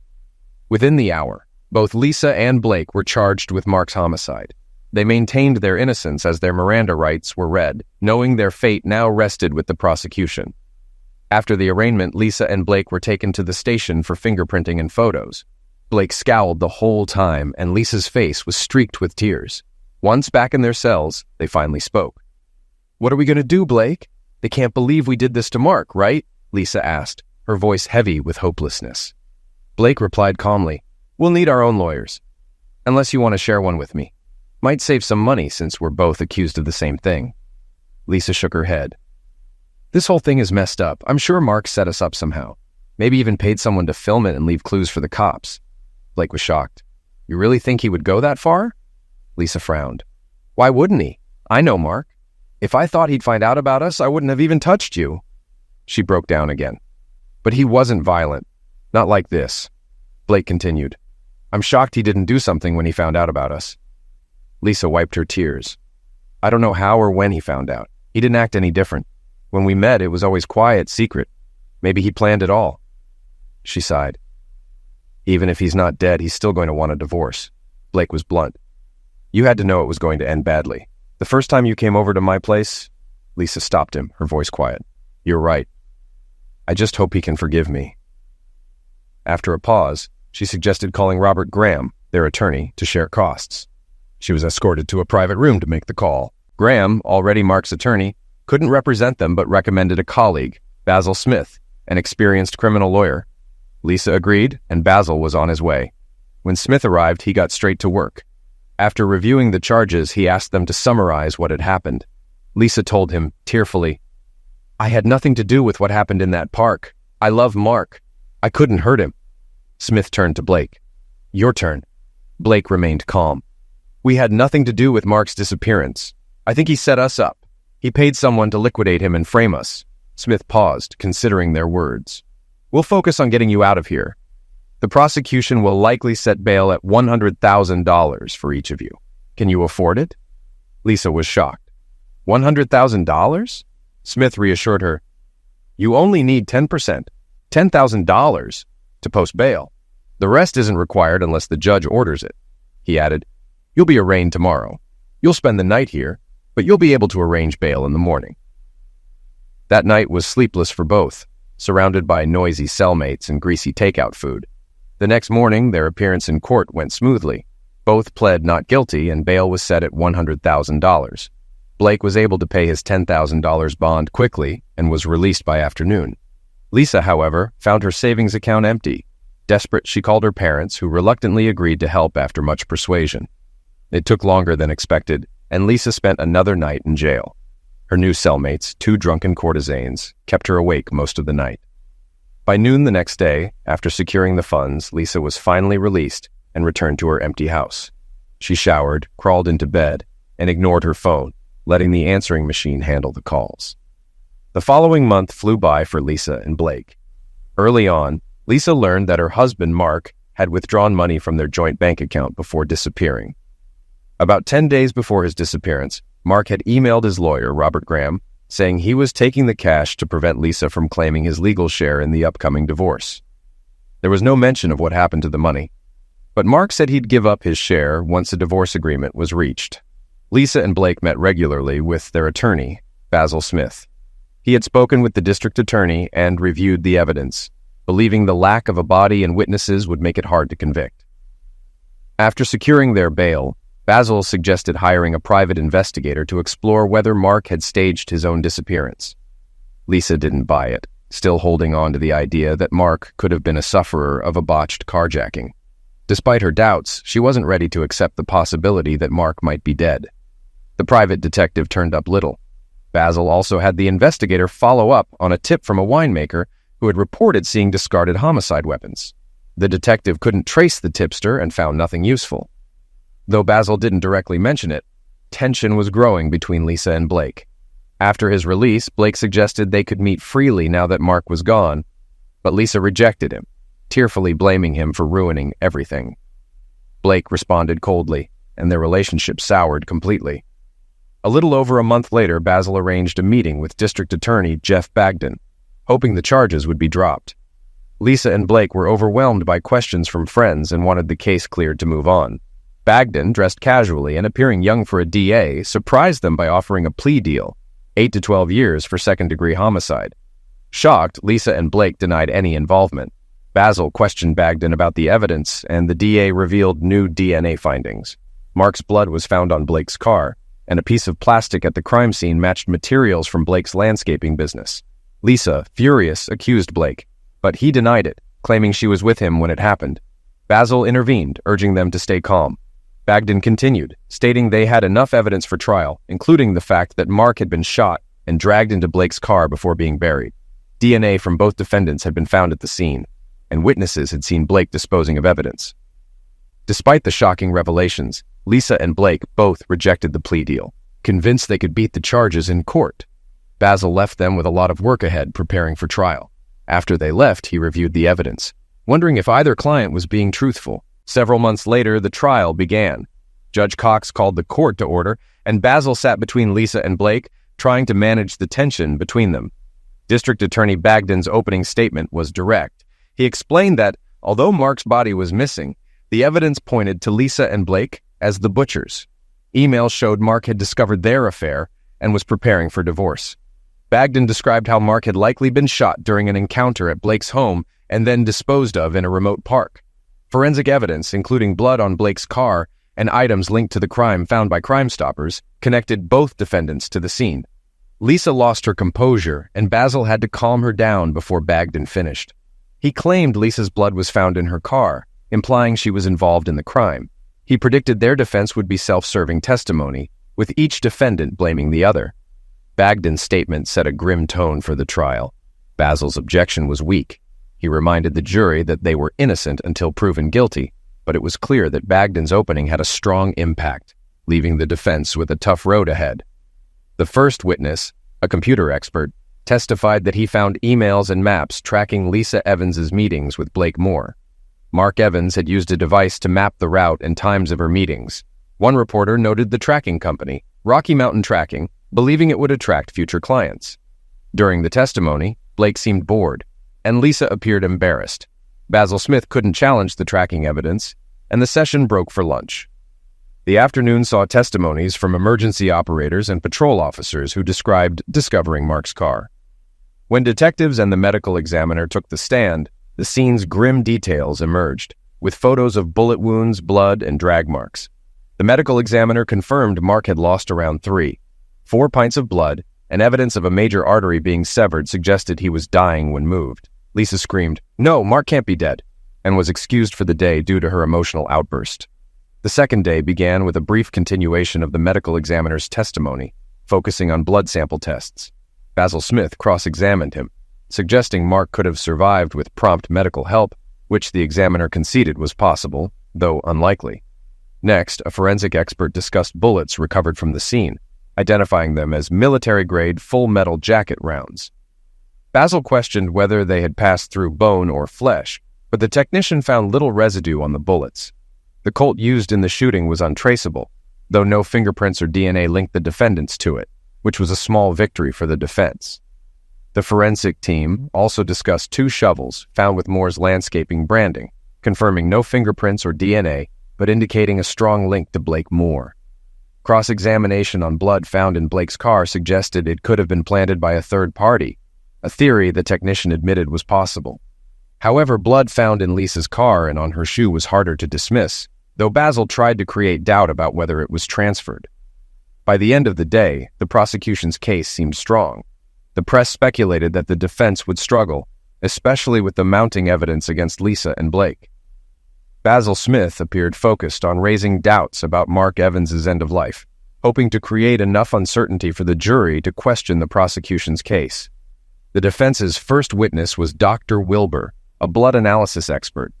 When asked about the medical examiner's testimony, he stated that blood evidence could have been collected more accurately, and he believed as little as 1.5 pints of blood could have created the scene. He also confirmed that a person losing that much blood could still be alive. The prosecution didn't cross-examine him. Blake Moore, the next witness, claimed he was innocent and suggested Mark Evans had orchestrated his own homicide. He also denied owning a Colt and suggested the shovels found in the river might have been stolen from his company.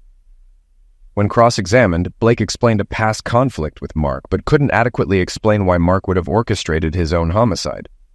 The prosecutor implied Blake was a narcissist, which Blake visibly resented, but Smith objected, and the judge asked the jury to disregard the remark. Next, Lisa Evans took the stand. She denied being involved in her husband's end of life, claiming she loved him and suggesting he may have been carjacked. However, when pressed by the prosecutor about her whereabouts from midnight Saturday to Sunday afternoon, she awkwardly detailed her time with Blake, including intimate moments, leaving her embarrassed. The prosecutor then used her admissions to challenge her claim of loving her husband, implying her actions contradicted that. Lisa became emotional, and the judge ended her testimony. In private, Basil Smith expressed concern about the trial's outcome, as both clients had struggled on the stand. The defense rested, and closing arguments followed. The prosecutor emphasized the defendant's lack of credible explanations, while the defense highlighted the circumstantial nature of the case, the absence of Mark's body, and the possibility he was still alive. By 4 p.m., the jury began deliberating and returned their verdict the next day. Lisa and Blake anxiously waited at Smith's office.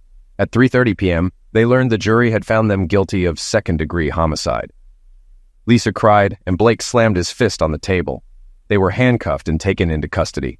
Lisa spoke briefly with her parents, expressing her innocence, before being led away. They were informed they would be sentenced in a week, ending the day on a somber note. The week between conviction and sentencing passed quickly. Lisa's parents visited daily, while Blake, who had no surviving family, was only visited once by a cousin. Time seemed to drag for him, and he realized how bleak his future looked. Lisa, still in denial, refused to discuss her future when her parents brought it up. The sentencing hearing was brief. Both were sentenced to terms ranging from 15 years to life. Defense attorney Basil Smith expressed sympathy and promised to review the case for a possible appeal.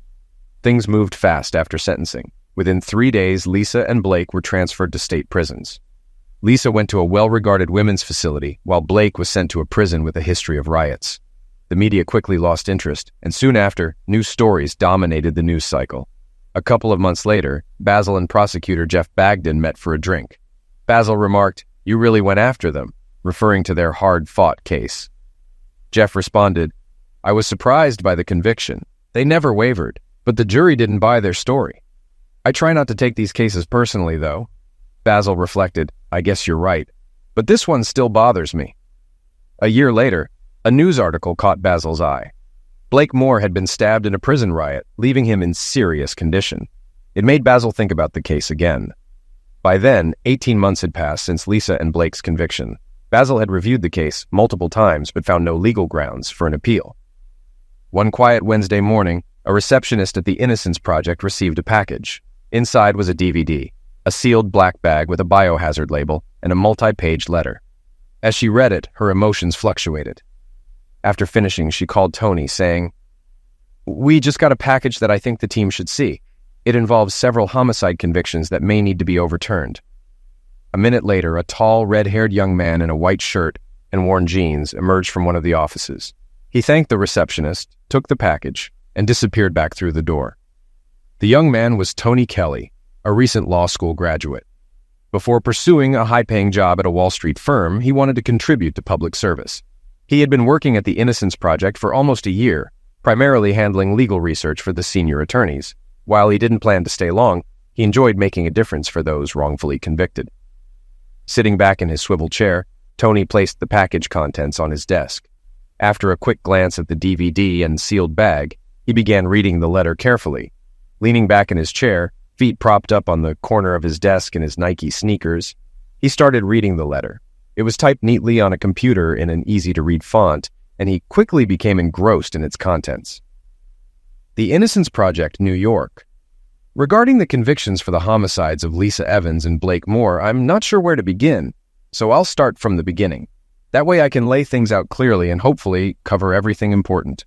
My name isn't crucial, but the information I've been asked to share with you could significantly affect the lives of the 2 men wrongfully convicted, as well as the future of 5 other people, one of whom is me. Let me start with the day nearly 15 months ago when a man walked in off the street in response to an ad I placed in the local paper. I was looking for someone with computer skills to help me run my small IT services company. After a short interview, it was clear that he knew just as much about computers and business networks as I did. Since then, I've learned that he knows even more than I do. I hired him on the spot. This man, whom I'll call Mark in this letter, was probably the quietest person I'd met in a long time. His silence didn't affect his work, which he did exceptionally well. In fact, within 2 months, my business grew by at least 50% thanks to his efforts, advice, and the long hours he insisted on working. When he started, Mark mentioned that he was new to town and hadn't found a place to rent yet. At that time, my business was still in its early stages, and I was thinking of renting out the basement room in our house for extra income. I wanted to reinvest everything I made into the business to help it grow and eventually support me and my young son. I knew renting the room to Mark was a gamble, but there was something about him that made me feel safe. We fell into a routine that continues today, though the dynamics have shifted over time. Mark spent the first few months living in the basement, though he ate with us and commuted to and from work with us. Initially, he often went back to the office after hours, working without asking for extra pay. He told me that he preferred being productive rather than wasting time watching TV or sleeping. As time passed, our relationship changed from a professional one to a friendship and eventually to something much deeper, a loving family bond. My son now calls him Dad, and it feels genuine in every way. From the start, I knew something was bothering Mark. His quietness and tendency to zone out into deep thought about things I couldn't understand led to a confrontation of sorts between us. One afternoon when the office was quiet, I locked the door and called him into my office. I was determined to figure out what was bothering him, as I had begun to realize how deeply my feelings for him had developed. After some coaxing, he finally opened up. He explained that he was running from a broken marriage that had shattered him. His wife had cheated on him with a close friend, and he had been so devastated that he nearly resorted to homicide and self-destruction. We spent the rest of the day talking, sharing our experiences with unfaithful spouses. My husband left me for another woman, and Mark left his wife because of her affair. We had common ground, and it seemed like talking it out helped him move past a painful chapter in his life. That conversation also marked the beginning of our deeper connection. We began seeing each other on weekends, maintaining our professional relationship during the week, and becoming romantically involved on Saturdays. After a month, it seemed pointless for Mark to continue living in the basement, so he moved into my bedroom. From that moment on, we became a family, though I still had the sense that he was hiding something from me. We continued to grow closer, and our relationship evolved.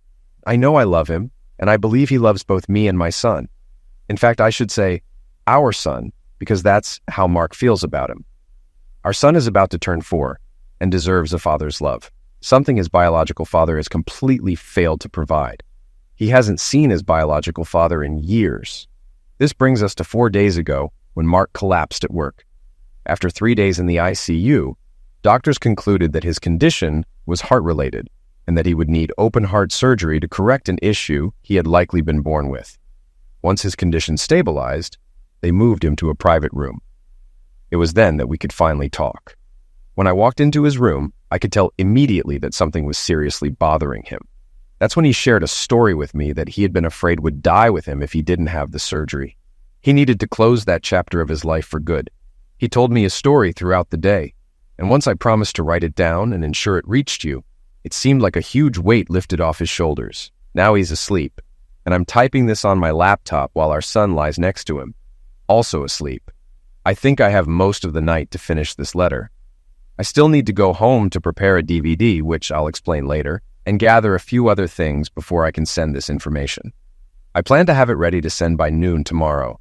I also need to figure out how to send it anonymously to ensure it can't be traced back to us. The story Mark shared with me, which I now consider to be my husband's story, began nearly 2 years ago. At the time, he was happily married to Lisa, and their marriage was approaching its 6th year. One night, for reasons he couldn't explain, he noticed a small bruise on the side of her right bosom. Initially, he thought it might have been caused by an accidental bump against furniture, either at home or at her part-time job as a secretary. But as he lay awake, he realized it looked more like a love bite than a bruise. And he knew it wasn't from him. That thought bothered him all night and stayed with him the next day. By the time he got to work, he had convinced himself that he was being paranoid. After all, there was no concrete evidence, just circumstantial details. Later that day, the manager from the parts department dropped by his office with a new tracking device for a trial run. The manager asked Mark to evaluate it and provide feedback. Mark was left with the device, the software, and instructions on how to use it. He quickly decided how he would test it. 3 days later, after installing the device in his wife's car, Mark decided to check the monitor program to see if it was working. She had told him she was going shopping that afternoon, but the device showed her car had left the house and headed straight for Blakemore's home, his best friend. An hour later, when he checked again, her car was still there. Suspecting something was off, he called her cell phone. When she claimed to be out shopping, Mark knew something was wrong. That evening, he casually asked how her day had gone, and she stuck to her story about going shopping. He told me that he felt physically sick, but decided not to jump to conclusions just yet. He decided to watch her for a week while he was out of town on business. He managed to track her car through 3 states. When she spent several hours at Blake's house from 8 p.m. to 2 a.m., Mark confronted her the next day, and she insisted she had been home the entire night. That was when the truth hit him, and it shattered him. When he returned from his trip, he was consumed by thoughts of revenge. He knew Blake was a notorious ladies' man, but he never imagined his friend would go after his wife. That night, he visited the elderly widow next door under the pretense of borrowing a wrench from her late husband's toolbox. Mark knew that the old man had hidden a revolver at the bottom of the toolbox, something he had shown Mark in the past. Instead of taking the wrench, Mark grabbed the Colt. He explained to me that he planned to use it to eliminate Lisa and Blake, then end his own life. He decided to wait until the next time they met while he was in town. To keep an eye on his wife's movements, Mark ordered a tracking device for himself so he could return the one he'd borrowed. Fortunately, Lisa and Blake didn't meet for another week. If they had, my son and I would never have had the joy of seeing Mark again. During those waiting days, Mark devised a new plan. He decided to frame Lisa and Blake for homicide. He spent an entire week coming up with the details, and another week gathering what he needed to make it happen. Once everything was set, he left for a business trip, confident that Lisa and Blake would meet while he was away. Upon confirming that she was heading to Blake's house, Mark put his plan into motion. He created a paper trail that made it seem like he was in the process of divorcing her. The last piece was an email to his lawyer, pointing directly to Lisa and Blake. But he almost forgot to send it, which could have ruined everything. Before leaving, he used the neighbor's revolver to shoot into the passenger seat of his own car and into a wooden block he had set up. He said the sound was muffled by an old blanket in the closed garage, but pulling the trigger gave him a sense of relief. He knew he had finally taken the first step in his revenge.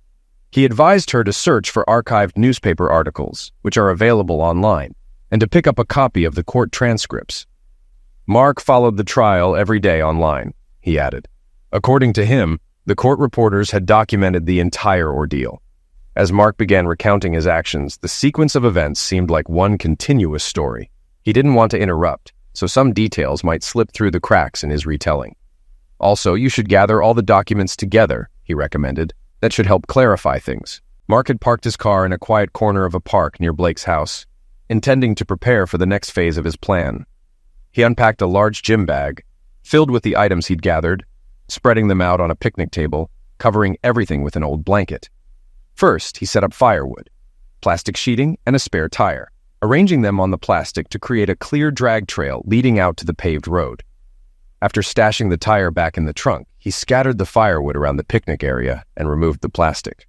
Using a small flashlight, he worked silently, careful not to draw attention. Once done, he sat quietly, waiting to see if anyone would show up. As I was sitting there, I inserted a needle into my left hand to draw blood, he noted. He explained that he had managed to buy everything he needed at a medical supply store by claiming he was taking care of his elderly mother. Using a makeshift plastic bag to collect almost 2 pints of blood, he worried about the blood clotting before he could dilute it with distilled water. It took over an hour to collect the blood, most of which I mixed with water, he said. With the blood, he sprayed a pattern on the ground, hoping it would resemble an arterial spray, and smeared the rest on the car seat and the ground to simulate heavy blood loss. He even filled the bullet hole in the firewood and the hole in the passenger seat upholstery with the blood. I hope I'm getting everything right, he said, his voice calm but tired. I don't really feel like waking him up to double-check. He needs his rest for his surgery tomorrow. He paused, carefully choosing his next words. I pray everything goes smoothly and that he makes it through, even if I don't have all the details perfect. He continued, I still need to make the DVD for you. Mark had taken photographs of his actions, before and after shots, on his digital camera. There are even pictures of me drawing my own blood, he explained. Though he hadn't seen them himself, Mark had given him a password to access the files on their work server. He called them his souvenirs, he said, noting that despite the dim light, the pictures had turned out surprisingly well. Once he finished with the blood and car in the park, he packed up his gym bag and left. He had previously purchased an old car for this purpose and made his way to it, despite feeling lightheaded from blood loss. I nearly passed out, he admitted. I had to rest in the car until almost 6 a.m. before heading to Blake's house to finish what I started. To his surprise, Lisa's car was still parked there, unlocked. That was a real stroke of luck, he said, as he managed to squeeze a few drops of blood onto the gas pedal. As he moved to Blake's car, he noticed a light on in Blake's bedroom, causing a brief surge of panic. I thought they might have seen me. After quickly smearing blood on Blake's car, he sped off, heading for a payphone on the opposite side of the park. At sunrise, he used the payphone to call emergency, reporting a car in the park. To disguise his voice, he used a professional voice changer device he had purchased from a spy store in Pittsburgh. It worked well, he said, explaining that he was able to adjust the tone and pitch of his voice, enough to make it sound like a woman's. After that, he went to a dock on the river where he discarded 2 shovels and a revolver into the water. By the time I finished everything, I was completely drained, he said. Up until then, I felt a surge of energy from realizing that everything was going according to plan. He'd rented a room at a nearby motel to lay low and recover. For 2 days, he rested, taking supplements and eating energy bars. I'm a little hazy on the timeline, he admitted, but at some point, I used the voice changer again and made another call, this time pretending to be an old man. That helped the police locate the revolver I had dumped. He paused, then added, I'll read this to him in the morning and fix any mistakes. I really hope when he sees everything ready to go, it will give him peace. The reason he wanted me to send this to you is that he wants to sever all ties to his past life as Mark Evans. He explained that Mark had assumed his current identity before coming into their lives. He never wants to be Mark Evans again, he said. Please do whatever you can to help overturn the convictions of Lisa Evans and Blake Moore. Tomorrow, he planned to pick up a copy of the New York Times and an inkwell. Using part of the front page, he would press Mark's fingerprints clearly onto the paper and create a large blood stain using a needle. When compared to the DNA from the park, it would prove Mark was still alive. That should be enough to get them out of jail, he added. The letter ended there, but there was a handwritten note at the bottom. Mark came out of surgery well. He wants me to fly to Seattle tomorrow and send this package. I hate to leave him, but I know he'll feel better once this is sent. I told you this would affect 5 of us, he added, but I don't think I explained what I meant. He and Mark were expecting twins in 3 months. Tony Kelly turned the page, looking for any additional notes, but it was blank. He glanced at the other items in the package. The DVD was labeled, Photos Taken in George Washington Park, and the envelope was marked, Fingerprints and DNA. After reviewing everything, he called one of the senior attorneys. This was too big for him to handle alone. It didn't take long to confirm that the DNA belonged to Mark Evans. The fingerprints taken from his car in the park also confirmed he was alive, with irrefutable proof that Lisa and Blake had been wrongfully convicted of a homicide that never happened. The state attorney general and governor fast-tracked their release. A week later, they were back in the courtroom, facing a new reality. The state attorney general issued an apology to the court system, acknowledging the errors and stating that the blame lay squarely with Mark Evans. While the judicial system had worked, it had been derailed by his determined actions. He also made it clear that their department would spare no effort in tracking down Mark Evans and holding him accountable for the costs incurred by the state. Police forensics, litigation, and prison time would all be counted, and efforts to recover the money would begin. When a reporter asked if they had any idea where Mark Evans might be, the attorney simply shook his head. Blake Moore seemed to have undergone a change. No longer the arrogant man he once was, he appeared more willing to compromise. He apologized to Lisa for triggering the chain of events that led to their incarceration.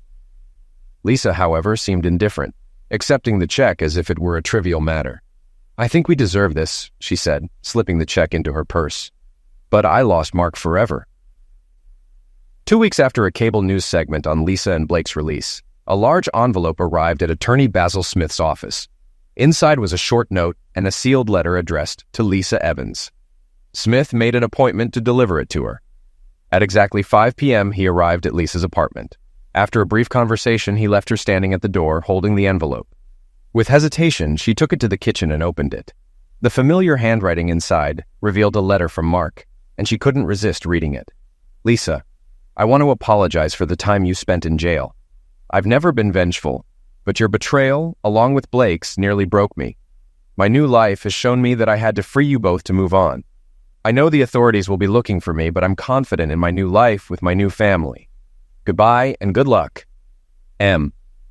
The letter slipped from her hands, fluttering to the floor. In that moment, any hope of reconciling with Mark was gone for good. The months following Lisa and Blake's release saw them adjusting to life outside prison, each grappling with the damage done by Mark's elaborate deception. Lisa returned to her family, trying to rebuild the fragments of her life, but she remained haunted by the letter Mark had left her.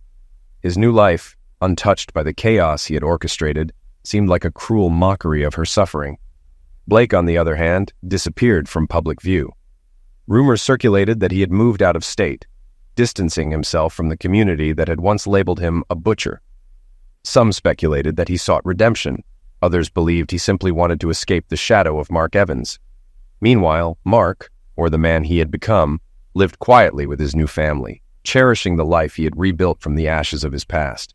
His actions had forever altered the lives of those he left behind, but to him, the sacrifices were necessary for his freedom and peace of mind. As the years went by, the story faded from headlines, leaving only whispers in the corners of Sharpsburg.